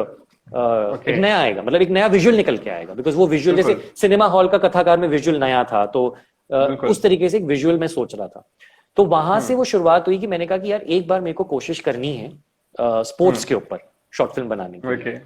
तो फिर उस तरीके से मैंने लिखा उसको, बिकॉज जो स्टूडेंट्स थे उनके साथ बैठकर मैंने उनसे भी उनकी ओपिनियन ली, और फिर हमने कहानी उसके आसपास हमने वो कहानी बनाई, और फिर हमने उसको फिल्म को बनाया। और अगेन जैसा मैंने कहा कि अगेन व्हिस्टलिंग वुड्स में हमने जब बनाया और स्टूडेंट्स बना रहे थे और मैं डायरेक्ट कर रहा था, तो अगेन हमने उसको एकदम, जैसे एग्जांपल देता हूँ कि एक रीसेंट अभी कैमरा आया है जो कि 8K शूट करता है। मतलब HD तो हुआ, फिर 2K, फिर 4K, अब 8K शूट करने वाला कैमरा भी आ गया है। तो हमने ट्रूस उस पे ही शूट करी, उसको रेड हीलियम कहते हैं। तो मैंने कहा कि that was an interesting experience. कहने का मतलब ये है कि आप देख रहे हैं कि हर बार कैमरा, हर साल मैं कह रहा हूँ 8K, अब तो पता नहीं कितने के आ जाएंगे, उसका कोई अंदाजा ही नहीं है। तो काफी मजा आया शूट करने में, क्योंकि अगेन हम लोग एकदम करंट इक्विपमेंट्स पे शूट कर रहे थे और स्पोर्ट्स फिल्म देखिए शूट, तो वही था, तो मजा आया। और स्पोर्ट्स फिल्म को शूट करने के लिए मैं बता रहा था कि थोड़ा सा डिफिकल्ट है, बिकॉज स्पोर्ट्स में अगर आप देखेंगे तो शॉट्स बहुत सारे होते हैं, छोटे छोटे, मतलब क्लोजअप शॉट होते हैं एनर्जी बढ़ाने के लिए। अगर आप वैसे देखें भाई, एक नॉर्मल शॉट टेकिंग अगर आप सोचें फिल्म की, तो वो तो थोड़ी डिफरेंट होगी, राइट? उसमें इतना कैमरा मूवमेंट इतना नहीं होगा। पर स्पोर्ट्स फिल्म में अगर आप देखें तो इसने शटल सर्व किया, उसने मारा, फिर तो काफी ड्रामा थोड़ा सा क्रिएट होता है। तो अगर आप टीजर भी देखेंगे तो उसमें हमने कोशिश की है वो ड्रामा थोड़ा सा हल्का सा टीज करने की, कि उसमें कैसे वो शॉट्स मार रहे हैं। तो थोड़ा सा एक नया एक्सपीरियंस था ट्रूस शूट करते हुए, बिकॉज पहली बार as a director and as a team, new team, we were trying to shoot sports sequences. तो उसमें काफी सीखने को मुझे भी मिला पर्सनली। स्टूडेंट्स ने तो आई होप सीखा ही होगा, पर पर्सनली एज अ डायरेक्टर मुझे भी काफी सीखने को मिला। सो ओवरऑल मजा आया। और थोड़ा बैडमिंटन का क्योंकि मैं खेलता था, तो मुझे थोड़ा डायरेक्ट करने में आसानी हो जाती है, बिकॉज आप खुद बिल्कुल। आप उसका पार्ट रहे हुए हैं, आप स्टेट लेवल तक खेले हैं। तो मैं एक्टर्स के साथ, मुझे भी खेलने में बड़ा मजा आता था। तो रिहर्सल्स जब होती थी तो वो माहौल फिर ऐसा काम नहीं लगता था, ऐसा लगता था कि आप रिहर्सल्स कर रहे हैं एक्टर्स के साथ तो आप खुद भी खेल रहे हैं। तो एक बिल्कुल। It's fun basically, work and fun जो है वो एकदम मिक्स हो गया था, साथ में आ गया ओके। था। तो नाइस। मजा आ रहा था, मजा आ रहा ओके। तो सर अभी आपने इतना सारी मूवीज के बारे में बताया, तो मूवीज के अंदर एग्जैक्टली अगर देखा जाए कि एक व्यू आपने पूरा बता दिया, सीन आपने बता दिया, सीन पूरा शूट हो गया, सीन शूट होने के बाद अगर देखा जाए तो एक जब एडिटर के साथ आप बैठते हैं कि हाँ मुझे एग्जैक्टली ये शॉट चाहिए था, अगर कभी नहीं मिलता तो उस टाइम क्या किया जाता है? जैसे आपने एक शॉट टेक ले लिया, दो टेक ले लिए, लेकिन उसमें नहीं मिलता, तब क्या किया जाता है फिर? देखिए ऑनेस्टली अगर मैं कहूं ऐसा होता भी है, you are right, but generally मैं कहूंगा कि 80% केसेस में ऐसा नहीं होगा। क्यों, उसका ओके। रीजन मैं बताता हूं। क्योंकि आपने अगर अच्छी प्लानिंग करी है, अगर जैसे मैंने कहा कि जिसको हम प्री प्रोडक्शन कहते हैं, मतलब शूटिंग के हाँ। पहले जो आपने हाँ। तैयारी करी है, मॉक अगर वाला आपकी जो वो बताया था तैयारी, आपने। हाँ, जो स्टोरी बोर्ड बनाया है, रिहर्सल करी है एक्टर के साथ, हाँ। चांसेस ये हैं कि अगर आपका प्री प्रोडक्शन अच्छा है तो आप जब शूट कर रहे होंगे तो 80% 85% आपको वो शॉट मिल जाएगा ओके। जो जो आपको चाहिए। हाँ, अगर आपने तैयारी नहीं करी है तो फिर ऑब्वियसली वो थोड़ा सा हो सकता है रेशो हिल जाए। बट अभी मैं मान के चलता हूं कि अच्छी तैयारी की है आपने और आप शूट पे गए हैं, तो जनरली आपको शॉट मिल जाता है। हाँ, लेकिन ओके। ऐसा भी होता है कभी कभार किसी सिचुएशन में, मैं छोटा सा एग्जांपल दूंगा कि एक इंपॉर्टेंट मोमेंट पे एक्टर ने आग बंद कर ली। एक बहुत ही ओके। छोटा सा एक एग्जांपल है, वैसे देखा जाए तो आप रीटेक ले लोगे। आप अगर सेट पे हो, मैं डायरेक्ट कर रहा हूं और मुझे लगा कि अरे एक्टर की आंख बंद आ गई इस ओके। टेक में, तो एक और ले लेते हैं टेक। या कोई भी एक सीक्वेंस है, अगर शॉट अच्छा नहीं पड़ा, जैसे ट्रूस की हम बात कर रहे हैं, मैंने बोला तू स्मैश मारो, स्मैश अच्छा नहीं पड़ा तो मैं हाँ। रीटेक लूंगा। लेकिन बिल्कुल। कभी कभार ऐसा होता है कि आप जज नहीं कर पाते on the day of the shoot, जो मैं हाँ। 10-15% की जो मैं बात कर रहा हूँ। सो उसमें क्या होता है कि देन एडिटिंग का भी एक कमाल है। तो इसलिए कहते हैं कि एडिटिंग का जो कमाल है वो ये है कि कभी कभार जो गलतियां हो जाती हैं ना, उसको छुपाना कैसे। ओके। तो क्या होगा कि आप एडिटिंग के ऊपर उसका जो पैटर्न है उसको बदलने की कोशिश करोगे, ठीक है। ओके। तो अब जो जो शॉट आप यूज नहीं कर सकते हो, आप उसको तो अब यूज नहीं कर सकते हो, हार्ड लक। अब आप उसके लिए बिल्कुल। इतना बजट होना चाहिए आपके लिए, या तो आप रीशूट करो, लेकिन वो बड़ी हाँ। बड़ी फिल्मों में ही हो पाता है, वो छोटी फिल्मों में नहीं हो पाता है, टू बी वेरी फ्रैंक। तो ओके। फिर आप कोशिश करेंगे कि जो मटेरियल आपका ऑलरेडी आपके पास है उसको यूज करके आप कैसे उसको आगे बढ़ जाते हो। तो मैं छोटा सा एग्जांपल देता हूं। आपने स्मैश मारा, ठीक है, वो स्मैश मारने का शॉट आपने लिया, बट कहीं पे हाँ। जाके वो गड़बड़ हो गया, आउट ऑफ ओके। फोकस हो गया, मान के चलिए, हाँ। ठीक है। हाँ। तो मैं क्या करूंगा, जहां से वो फोकस हिला है ना, हाँ। वहां कट कर दूंगा, ठीक है। ठीक है। मैं पूरा हाथ नहीं लूंगा, मैं सिर्फ हाँ। आधा हाथ लूंगा, ठीक है। देन नेक्स्ट आधे शॉट पे आ हाथ के जाएंगे कि ऊपर, और अगर नेक्स्ट शॉट वहां से चालू नहीं भी है मान लेते हैं, तो हाँ। मैं क्या करूंगा, हाँ। मैं ऑडियंस पे रिएक्शन पे कट कर दूंगा। ओके। करेक्ट। ये एक बिल्कुल। एग्जाम्पल है कि अगर मेरे पास जितने अवेलेबल शॉट्स हैं, ऑडियंस का रिएक्शन या शटल का गिरना, close up shot of racket, okay. मेरे को देखना होगा कि मैंने क्या क्या शॉट्स और लिए हुए हैं, ओके। और वहां पे मैं कट कर सकता हूं। तो सडनली आपको लगेगा रे वाह, ये मीनिंग सही है। बिकॉज अगर आप देखें तो अगर कोई स्मैश मार रहा है और बीच हाँ। में अगर मैं कट करके किसी और को दिखाता हूं तो अच्छा है ना, ड्रामा बढ़ रहा है, मतलब वो बिल्कुल, वो बिल्कुल। देख रहा है कि वो स्मैश मारने वाला है। ओके। तो इसके लिए अगर ये देखा जाए तो आपको हर एक तरह का मटेरियल, आपको जब मूवी रेडी करते हैं तो हर एक तरह का मटेरियल आपको पहले से होना चाहिए एडिटिंग के टाइम में, ऐसा कुछ? हाँ हाँ, सो ऑनेस्टली एडिटिंग हम शुरुआत तभी करेंगे जनरली जब पूरा मटेरियल हमारे पास शूट हो जाता है। आजकल एक नया कॉन्सेप्ट भी चल रहा है जो कि म्यूजिक वीडियोस और काफी फिल्मों में है, जिसको हम ऑनलाइन एडिटिंग कहते हैं। तो एडिटर जो है वो ऑन द स्पॉट वहां पे होते हैं, तो गलती होने के चांस और कम हो जाएंगे। बताइए क्यों? क्योंकि अगर कोई गलती होगी तो वो तभी बता देंगे ना, बिल्कुल, बिल्कुल शूटिंग सही के है। दौरान ही आपको अगर बता देंगे। तो अगर आपके पास अच्छा बजट है, अगर आप अच्छे बजट पे ऑपरेट कर रहे हो, तो आप अपने एडिटर को वहां पे अपने कंप्यूटर के साथ बुला सकते हैं सेट पे। तो क्या होगा कि वो वहीं पे देखकर कोई भी अगर गलती है वहीं पे सही आपको है। बता सकते हैं। But okay. अगर बजट नहीं है तो जनरली फिर शूटिंग के बाद ही एडिटिंग होती है। और अगर कोई ओके। गलती, जैसे आपने कहा 10-15% अगर कोई गलती है, तो फिर हाँ। आपको उसको संभालना है, संभालना एडिटिंग पे पड़ेगा। आपको फिर उसको संभालना पड़ता है। ओके। तो जब आपकी पूरी मूवी जो कथाकार थी ऐसा भी इंटरनेशनल लेवल पे भी वहां पे पहुंच चुकी थी, प्राइज वगैरह सब कुछ हो चुका था, तो अब उस टाइम होता है ये है कि सबका फोकस आप पे आ जाता है। अब आपके आप पे फोकस आने के बाद ये होता है कि अब आपने जो किया है उससे आपको अच्छा करके दिखाना है। तो वो बर्डन बिल्कुल। कैसे हैंडल किया जाता है कि अब यार मुझे इससे अच्छी मूवी बनानी है, तो कंसेप्ट किस तरह से निकाला जाए कि अब हम्म। इस लोगों को इससे बेहतरीन चीज मैं दूं, तो उसका प्रेशर हम्म। किस तरह से हैंडल करते हैं आप? एक्चुअली ये अच्छा, अगेन ये भी अच्छा क्वेश्चन है, बट मुझे ऐसा लगता है मेरे साथ तो जो हुआ ना वो ये था हम्म। कि ना मैंने ना ज्यादा सोचा नहीं। Okay. I B very honest, I be very हाँ। ऑनेस्ट। डेफिनेटली ये प्रेशर हो जाता है कि जब सपोज अगर आपने पहली शॉर्ट फिल्म बनाई और वो अच्छी बन गई, ठीक है, बिल्कुल।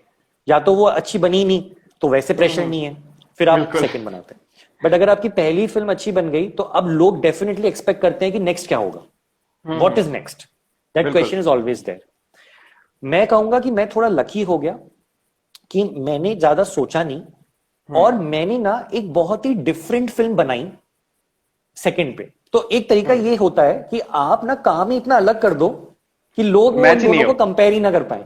ठीक है, ओके। एक तरीका ये हो सकता है जो मेरे साथ हाँ। हो गया कि कथाकार हाँ। जब मैंने बनाई, उसके बाद जब मैंने जैंगल बेल्स बनाई, तो जैंगल बेल्स हमने जब बनाई थी तो वो डायरेक्टली यूट्यूब पे रिलीज करने के लिए बनाई थी, एकदम ओके। यूट्यूब ऑडियंस के लिए एंटरटेनिंग फिल्म बनाने की कोशिश हमने करी थी। हाँ। गाना हाँ। है, ये है, मोनाली ठाकुर हैं, अच्छे अच्छे गाना गा रही हैं।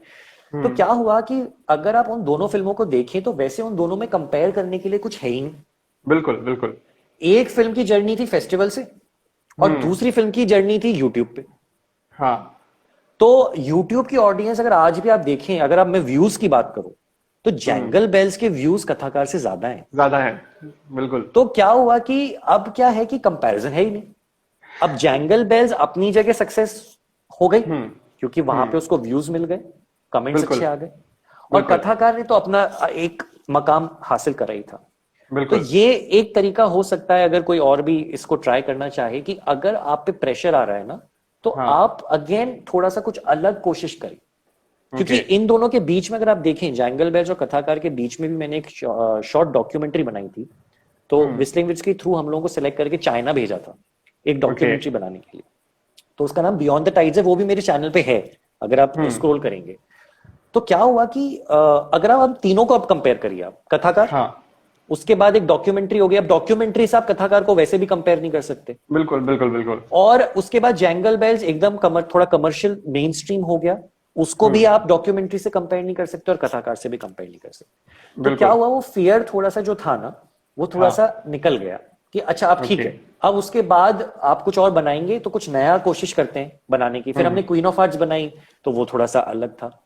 और देखिए, इतना ये कहने के बाद मैं एक बात बोलूंगा कि आप कुछ भी बनाए, ठीक है, क्रिटिसिज्म विल कम।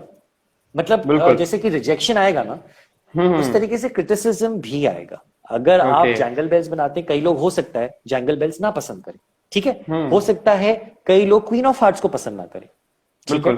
पर मेरा as a film maker, as a story teller, मेरा धर्म या मेरा कर्तव्य ये है कि मैं कोशिश करता रहूं बिल्कुल बनाने की। और बिल्कुल। बिल्कुल। आप समझे, मेरे लिए तो खुशी की बात है ना, मैंने जैंगल बेल्स के थ्रू अगर कुछ परसेंट लोगों को एंटरटेन किया, फिर मैंने क्वीन ऑफ हार्ट्स के थ्रू कुछ परसेंट को एंटरटेन किया, तो इस तरीके से अगर आप देखें तो मेरा कवरेज तो बड़ा ही हो गया। बिल्कुल बिल्कुल बिल्कुल लेकिन सही है। हर फिल्म के साथ अगर मैं सोचूं कि 100% लोग पसंद करेंगे, हाँ। वो आई थिंक वो पॉसिबल नहीं है। तो आई थिंक ओके। उसका टेंशन आप मत लीजिए कि मैंने फिल्म बनाई और क्रिटिसाइज होगी। हाँ। वो टेंशन लेने की जरूरत नहीं है। अगर क्रिटिसाइज होगी होगा कोई ही। बात नहीं, आप अगली फिल्म बनाएंगे, ओके। आप अगली फिल्म बनाएंगे। बिल्कुल। तो अगर आप देखा जाए एज अ डायरेक्टर, आपको अगर देखें हम, तो अगर जोनर अगर बोले, जैसे आपने बताया क्वीन ऑफ हार्ट का बताया, अभी स्पोर्ट्स, तो जोनर चुनने के लिए कितना मुश्किल आती है कि मुझे अब इस पे बनानी चाहिए, या फिर सिर्फ हमें दिमाग में आते हैं हम स्टार्ट कर देते हैं, ऐसा कुछ है, या फिर हम एक प्रॉपर देखते हैं कि हाँ माहौल क्या चल रहा है, अभी इस पे मुझे बनानी चाहिए, ये कुछ देखते हैं, या फिर सीधा आपको दिमाग में क्लिक हुआ देन स्टार्ट, ऐसा कुछ? नहीं, दोनों का मिक्स एक्चुअली देखना पड़ता है। लाइक फॉर एग्जाम्पल, अभी रिलीज, अगर हम रिलीज की बात करें, तो अगर अगर आपको पता है कि आपको कहाँ रिलीज करनी है फिल्म, मतलब आप अगर फेस्टिवल के लिए बना रहे हैं तो डेफिनेटली आपका जो कहानी का जो सिलेक्शन है वो थोड़ा अलग हो जाएगा। अगर आप ओके। डायरेक्टली यूट्यूब के लिए बना रहे हैं, एंटरटेनमेंट के लिए बना रहे हैं, तो आपका सिलेक्शन थोड़ा सा अलग हो जाएगा। तो ये तो पक्का है कि आप ऐसा नहीं कह सकते कि जो मन में आया वो बना दिया। हाँ, जो बिल्कुल। मन में आया वो लिख दिया, ये कह सकते हैं। तो कहने का मतलब है कि आपने एक फोल्डर बनाकर जो आपके हाँ मन में है आप लिखते चले गए, ठीक है। बिल्कुल। तो आपके पास एक बैंक कलेक्ट हो गया, ठीक है, आपके हाँ पास 10-15 कहानियां कलेक्ट हो गई। बिल्कुल। अब वो कौन सी कहानी कब बनेगी और कौन से मीडियम के लिए बनेगी, ये ओके फिर सिचुएशन आपको सिलेक्ट करती है। तो ओके। वहां पे डिपेंड करता है कि आपके जो प्रोड्यूसर्स हैं वो भी क्या चाहते हैं। हम्म। जैसे फॉर ओके। एग्जांपल हमने जो अभिनेता फिल्म बनाई थी वो डायरेक्टली एमटीवी के लिए बनाई थी हमने। तो हाँ बिल्कुल। वो एमटीवी पे आई थी, टीवी पे। हाँ तो हाँ जब उनके लिए आप कुछ बना रहे हैं तो उनकी सेंसिबिलिटीज का ध्यान रखना भी जरूरी हो बिल्कुल जाता है, जरूरी है। टीवी का है। बिल्कुल। तो इस तरीके से मुझे लगता है, हाँ, लेकिन लिखने के लिए आपको सोचने की जरूरत नहीं है। तो सपोज अगर मेरे को ओके। लग रहा है कि अब मुझे एक थ्रिलर लिखना है, मान लेते हैं, हाँ। या मुझे हॉरर हॉरर जॉनर को एक्सप्लोर करना है, तो क्यों ना मैं कहानी लिख के रखूं। क्या पता कि कोई ऐसा सिचुएशन मिल ही जाए जहां हॉरर फिल्म की बात बिल्कुल चल जाए और वहां पे मैं बनाऊं। बिल्कुल। तो मुझे तो अच्छा लगता है लिखने में, तो I I I take as a challenge.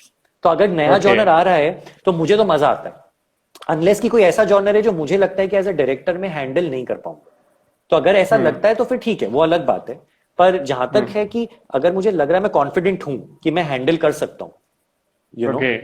तो फिर मैं लिख देता हूँ और उसको रख देता हूँ। और फिर जब मौका मिलता है तो मैं उसको तो उस पे काम करता बना है। देता हूँ। हाँ। ओके। सो अगर देखा जाए एक बजट वाला पोर्शन देखा जाए एक मूवी बनाने के लिए प्रोडक्शन के लिए अगर बजट तो उसका क्या एग्जैक्टली सीन रहता है और क्या एक नॉर्मल बजट अगर लेके चले किस तरह से मूवी के ऊपर काम होता है उस बजट को लेके। सी, अब आजकल अगेन ये क्वेश्चन जो है वो इसका भी ना मायने बदल गए हैं, क्योंकि डिजिटल आ गया है। तो पहले तो क्या होता था कि सिर्फ बड़े पर्दे के लिए बनता था, तो उन फिल्मों का तो बजट हमेशा बड़ा होता था, हमेशा से ही बिल्कुल बड़ा बिल्कुल हुआ है। बिल्कुल पर बिल्कुल। अब क्या हो गया है कि बजट एक्चुअली देखा जाए तो मैं कहता हूँ, लिटरली मैं कहता हूँ कि जीरो से भी स्टार्ट हो सकता है। मतलब कहने का मतलब ये है कि सपोज आपने डिसाइड किया कि मुझे एक फिल्म बनानी है, मेरा पैशन प्रोजेक्ट है, ठीक है, इस कहानी में मैं बिलीव करता हूं, लेकिन मेरे पास अभी कोई प्रोड्यूसर है नहीं जो कि इसके ओके ऊपर पैसे लगाने के लिए तैयार है। तो आप क्या ओके। करेंगे? अब इसका एग्जांपल मैं दूंगा कि हमने एक डॉक्यूमेंट्री बनाई थी राजेश दीवाना, ठीक है। आप उसको अगर देखें तो उसको हमने क्या किया था, हमको वो कहानी कहनी थी, 5 मिनट की फिल्म है वो, हमको वो कहानी कहनी थी, लेकिन हमारे पास कोई पैसा नहीं था। हम्म तो हमने हमारे दोस्तों यारों से कैमरा वैमरा लेकर, ज्यादा बिना तामझाम के, हम 3 लोग थे, ओके हमने उसको शूट कर दिया 3 दिन में। ओके। और हमने उसको एक कंपटीशन में भेजा, स्क्रोल कंपटीशन में, और हाँ हम पॉपुलर चॉइस अवार्ड भी जीत गए उसका। नाइस। तो ये मैं कहने का मतलब है कि अगर पैशन प्रोजेक्ट है और अगर आपके पास you are like as a film maker, आपको लग रहा है यार ये कहानी तो मुझे बनानी है, अब मैं वेट नहीं करूंगा, I won't okay wait for the budget. So I think okay it can start from zero budget, ठीक है। ओके। बट देन उसके बाद आप देखें तो बजट 5 लाख भी हो सकता है, 10 लाख भी हो सकता है, 20 लाख भी हो सकता है, ओके। किसी भी शॉर्ट फिल्म का, ठीक है ना। मतलब उसके बाद फिर कोई, क्योंकि देखिए जितने बड़े सेलिब्रिटीज के साथ आप काम करेंगे आपका बजट ऑटोमेटिकली उतना बढ़ जाएगा, बढ़ जाएगा। ठीक है। तो बिल्कुल अब मैं फिर जितने अच्छे कैमरा के साथ काम करेंगे बजट उतना बढ़ जाएगा। तो मैं कह रहा हूं बिल्कुल। कि बजट बढ़ाना है तो बढ़ाने के लिए तो अपन इसको बहुत आगे भी ले जा सकते हैं, करेक्ट है। और उस पर भी डिपेंड करेगा कि आप कितने दिन शूट कर रहे हैं और कहां जाके शूट कर रहे हैं। अब सपोज अगर ओके। आप अब्रॉड जाके शूट कर रहे हैं तो फिर तो शॉर्ट फिल्म का बजट भी आप ऊपर। हाँ, मतलब लाखों में चला जाएगा ना।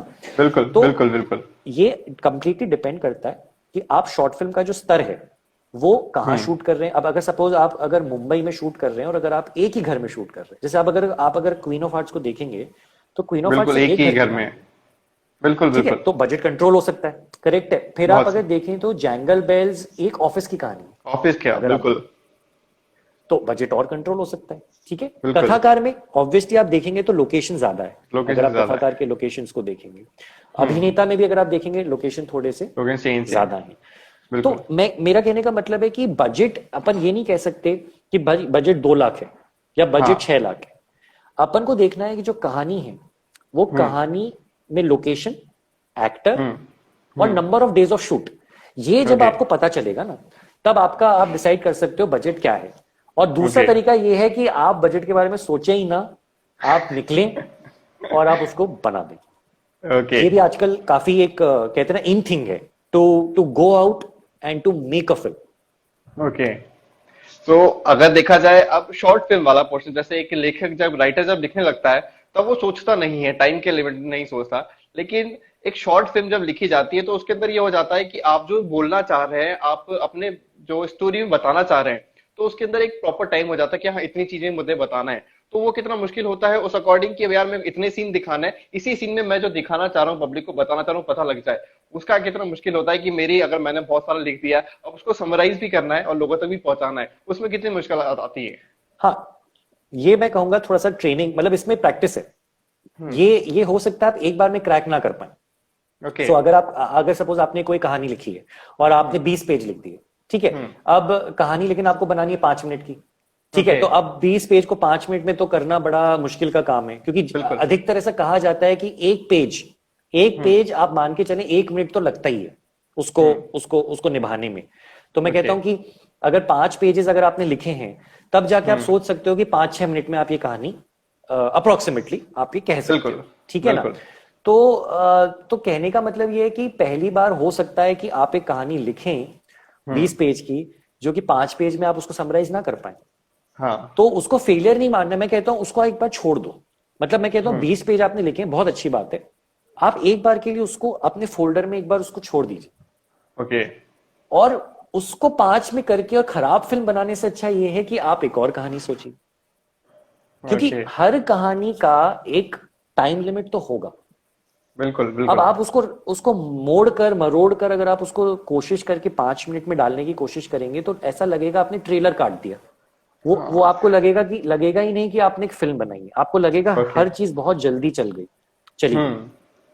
तो मुझे लगता है कोई बात नहीं, अगर आपको लगता है आपने पहली कहानी जो लिखी है वो बड़ी हो गई और आपके पास तो सिर्फ 5 मिनट का ही टाइम है कहानी कहने के लिए, मैं प्रेफर करूंगा कि you right another one. Okay, rather than, क्योंकि वो अगर 20 पेज की कहानी अच्छी है, एक दिन आएगा जब आप 20 मिनट की कहानी बनाओगे, है ना। एक दिन आप डेफिनेटली आप 20-25 मिनट की कहानी बनाओगे, राइट। तो मैं कहता हूं आप उसका मोमेंट का इंतजार कीजिए, कभी कभार पेशेंस भी थोड़ा सा काम कर जाती है इस केस में। तो डेफिनेटली मैं कहूंगा बहुत टफ है। राइटिंग एक ऐसी चीज है, आप कई सीन्स भी देखते होंगे कि लोग लिखते हैं और अपने पेपर फाड़ के फेंक देते हैं। आई एम सेइंग राइटिंग ऐसी चीज है जो आपको बहुत सारा लिखना भी पड़ेगा, मिटाना भी पड़ेगा। आपको कॉन्स्टेंटली लिखना मिटाना और ये चलता रहेगा, ये हमेशा के लिए चलता रहेगा। उस लिखने मिटाने में हो सकता है एक ऐसी कहानी हो जो टिक जाए, मतलब आपको लगेगा कि यस मैंने एकदम स्वीट स्पॉट जो होता है ना वो हिट कर दिया है। तो ये अब 5 मिनट की कहानी के लिए ये सही है। मैं बस ये कहूंगा आप पहली कहानी को ऐसा मत सोचिए कि कमिट कर दिया है और ये ही बनानी है। मैं कहूंगा आप 10 कहानियां लिखिए और 10 कहानियों में से पिक करें कि 5 मिनट में सबसे बेहतर कहानी कौन सी कही जा सकती है। ओके, तो सर आपकी अब हम अगर पूछें तो बड़ी फिल्म एग्जैक्टली अगर आपने शॉर्ट फिल्म के अलावा अगर देखा जाए पूरी 2 घंटे की मूवी कब आने को हम सोच सकते हैं कि हाँ अब आप बनाएंगे? देखिए कोशिश जारी है, honestly to be very honest, कोशिश हमेशा जारी रहती है कि आप जिस तरीके से भी एक फिल्म बना सके जो कि टाइम ड्यूरेशन आपने कहा 1.5 घंटा 2 घंटा जो भी टाइम ड्यूरेशन है उसका, सो कोशिश चलती है। बट मुझे ऐसा लगता है उसकी जो स्ट्रगल है वो ये है कि कहानी को कमिट करना, मतलब आप इतनी सारी, जैसे मैंने अभी शॉर्ट फिल्म का कहा कि आपके पास बैंक होना चाहिए, आपके पास 10 होनी चाहिए। अब लेकिन आप शॉर्ट फिल्म तो फिर भी आप 10 लिख सकते हैं क्योंकि शॉर्ट है, लेकिन अगर आप फीचर फिल्म की बात करें तो उसमें 10 कहानियां लिखना थोड़ा सा टाइम कंज्यूमिंग हो जाता है। बिल्कुल। तो जिस तरीके से मैंने कहा कि शॉर्ट फिल्म का जैसे एक टाइम पीरियड होता है कि आप लिखते हैं और फिर वो बनती है, फीचर फिल्म वो मल्टीपल टाइम्स 10 गुना उसका टाइम जो होता है ना वो बढ़ जाता है और कहानी को कमिट करने में टाइम लग जाता है कि ये कहानी है जो मुझे बनानी है। अदरवाइज क्या होता है, जैसे कहा ना एज अ राइटर के जो स्ट्रगल है रीराइट, आप क्या करते हैं, आप रीराइट करते रहते हैं। आपने कहानी लिखी, अरे नहीं नहीं ये गड़बड़ है, ये गड़बड़ है, तो कमिट टू अ स्टोरी, और पहली तो सबसे पहली बात कमिट राइटिंग, और उसके बाद प्रोड्यूसर्स के पास जाकर उसका ग्रीन लाइट होना। तो प्रोसेस थोड़ा सा लंबा हो जाता है। तो ये मुझे लगता है, मैं तो हमेशा ये कहता हूं कि कोशिश जारी है, कोशिश जारी रहेगी और वो चलती रहेगी। अब देखते हैं कि कब एक वो स्वीट स्पॉट जो है वो हिट हो जाता है और वो बन जाती है।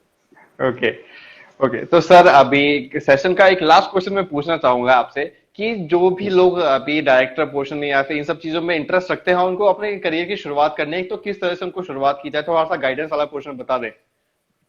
हाँ, मुझे ऐसा लगता है जहां पे भी आप हैं, मतलब अगर आप स्कूल में हैं, आप कॉलेज में हैं, ऑफिस में हैं, कुछ और काम कर रहे हैं, जहां पे भी इस समय आप प्लेस्ड हैं, आप ये देखें कि आप उस समय क्या कर सकते हैं।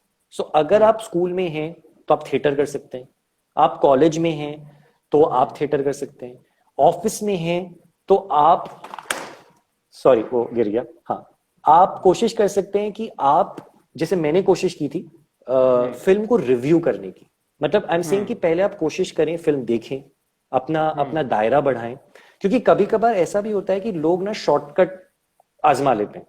ठीक है, अब शॉर्टकट कैसे आजमा लेते हैं, उनको लगता है कि मैं ना फिल्म बना लेता हूं, ओके। ठीक है, लेकिन उन्होंने उतनी फिल्में देखी नहीं है।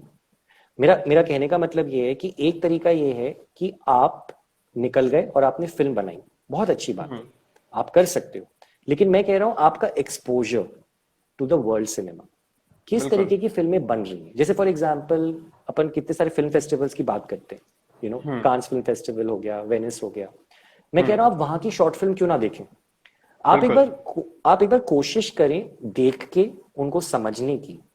तो मेरा मेरा मुद्दा यहाँ पे ये है कि जहां पे भी आप हैं वहां पे आप फिल्म देखें, कोशिश करें, अगर बुक्स पढ़ने में आपको शौक है तो आप बुक्स पढ़ें, ठीक है, जैसा कि हम बात कर चुके हैं, ऑब्जर्व एंड एब्जॉर्व तो ये तो चलता ही रहेगा। और अगर आप किसी भी तरीके से थिएटर या किसी भी तरीके से फिल्म सेट या किसी भी तरीके से आप जुड़ सकते हैं ऐसे ग्रुप से जहां पे क्रिएटिव माइंड्स एक साथ आ रहे हैं, बिल्कुल। तो आप वो करें। जैसे कई ओके। एक्टर्स वर्कशॉप ज्वाइन करते हैं, सही बात है, उनको उनको लगता है कि ठीक है मेरे को वर्कशॉप जाना है, I want to do workshop, उसके बाद वर्कशॉप के बाद वो ऑडिशन देना शुरू करते हैं। तो ये बिल्कुल। एक बिल्कुल। प्रोसेस है, बट मैं कह रहा हूं कि वर्कशॉप और ऑडिशन के पहले एक प्रोसेस और है कि आपने कितना देखा है, बिल्कुल। मतलब कितना एक्सपीरियंस आपने लिया है। तो बिल्कुल। अगर आपको लगता है कि आप ऐसी जगह फंसे हुए हैं एक साल के लिए कि आप कुछ नहीं कर सकते, लेकिन आप एक चीज जरूर कर सकते हैं ना, फिल्में देख सकते हैं। आप बहुत। आप नेटफ्लिक्स आ गया है, अमेजोन प्राइम आ गया है, हॉटस्टार आ अमेज़न गया है, पर। अब आपके पास वो प्रॉब्लम तो है नहीं कि आप देख नहीं बिल्कुल। सकते, everything is available. So that is, मतलब मैं बोल रहा हूँ exposure, get exposure, get experience, and then write according okay. to your sensibilities, and then make a film, अब ओके। वो फिल्म आपको लगता है कैमरे पे बनानी चाहिए, आप वो ट्राई कर सकते हो। अगर आपको लगता है, अब जैसे मैं सजेस्ट करूंगा कई लोगों को कि फिल्म बनाने के पहले फोटो तो खींचो, अभी कई लोगों ने फोटो ही नहीं खींची है, अभी उनको एक्चुअली फ्रेमिंग का जो सेंसिबिलिटीज हैं, आपको फोटो खींचने से बहुत आता है। तो हमको भी सिखाया जाता था विस्लिंग वुड्स में, हमको भी बोला जाता था कि आप पहले फोटो खींचो। तो तो इस तरीके से आपको स्टार्ट करना चाहिए, जंप बहुत ज्यादा नहीं करना चाहिए कि सबसे पहले ओके। मैं ये कर लेता हूं, और पीछे के जो स्टेप्स हैं वो हाँ, सारे वो छोड़िए, स्किप नहीं करना है। वो स्किप मत कीजिए। आप फिल्म बनाइए, मैं आपके साथ, मतलब मैं सजेस्ट करूंगा कि फिल्म बनानी चाहिए आपको, मोबाइल पे या जैसे भी आपको बनानी है, लेकिन it has to be a process. आप इंस्टाग्राम अकाउंट खोल के आप पहले फोटोज डालिए, आपको आपको रिस्पॉन्स मिल जाएगा। अगर आपके आपके जो दोस्त यार हैं, आप वो आपको फैमिली फ्रेंड्स आपको बताएंगे, आपको अगर लाइक्स मिलने लगेंगे तो आपको थोड़ा सा कॉन्फिडेंस आ जाएगा कि मैं अच्छी फोटोज खींच रहा हूं, बिल्कुल। बिल्कुल। ठीक है, बिल्कुल। And then you go ahead and make a film. Okay. Okay sir, thank you so much. आज का सेशन हम यहीं पे खत्म करते हैं। एक्चुअली बहुत सारे सवाल अभी भी बाकी है, लेकिन अभी टाइम लिमिट हमारे पास है। सो एक दो लेने हैं क्या, आई डोंट नो, मैं क्वेश्चंस तो मैं तो पढ़ ही नहीं पा रहा हूँ। सर एक्चुअली क्वेश्चंस मैंने सारे पढ़ दिए, अगर पूरा पूरे पूरे एक्चुअली मेरे अच्छा पास अच्छा, बहुत सारे क्वेश्चंस हैं मेरे। सो अभी हमारे ओ पास टाइम अच्छा की थोड़ी सी लिमिट है। राइट राइट, हमारे नहीं पास नहीं, टाइम आई की थोड़ी लिमिट अंडरस्टैंड। है। तो 100% मैं आपको वापस से 100% एक बार लाइव लेना चाहूंगा, और लोगों से आपकी जो और भी बात, आपकी जो बताना चाहते हैं, आपका रिव्यू और आपका एक्सपीरियंस शेयर करना चाहूंगा। तो आज के राइट, लिए आपका बहुत बहुत शुक्रिया, बहुत बहुत शुक्रिया कि आपने इतनी सारी चीजें हमें बताई। 100% जो हमें सुन रहे होंगे उन्होंने इतना कुछ ग्रैब किया होगा, और कैमरे के पीछे एग्जैक्टली जो होता है उसकी असलियत जानी होगी। Thank you so much Nikhil, thank you so much मुझे ये प्लेटफॉर्म देने के लिए, मुझे भी बहुत मजा आया, प्लेजर और is I all my hope कि सर। जितने भी लोग थे उन सबको भी आया होगा। Okay, thank you so much sir, हमारे साथ जुड़ने के लिए, अपना टाइम देने के लिए। All the best for your future, और आपकी आने वाली पिक्चर का यहाँ पे बिल्कुल इंतजार रहेगा। Thank you so much, okay, bye. Thank you, bye bye sir.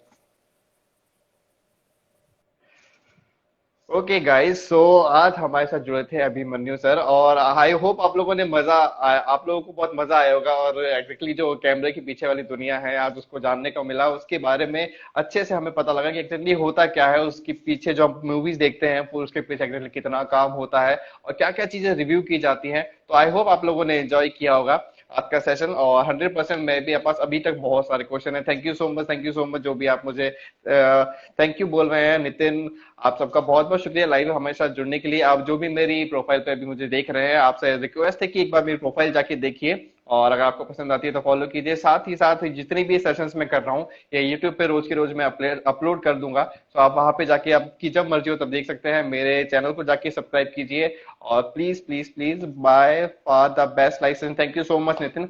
सो आप वहां पे जाके मेरे चैनल को फॉलो कीजिए, और उस पर मैं रोज ना कुछ ऐसे ही डालता रहता हूँ। आई होप आप लोग एंजॉय करते होंगे मेरा सेशन, और मैं आगे भी चाहूंगा कि अपने रिव्यू आप देंगे किस तरह के, और मैं इंप्रूव कर सकता हूँ अपने सेशन के अंदर, और किस तरह के आपके रिव्यू है मेरे सेशन के लिए, तो आपको किस तरह से अच्छा लगता है, क्या अच्छा नहीं लगता है, वो सब मुझे बताएं। और घर पे रहे, सेफ रहें।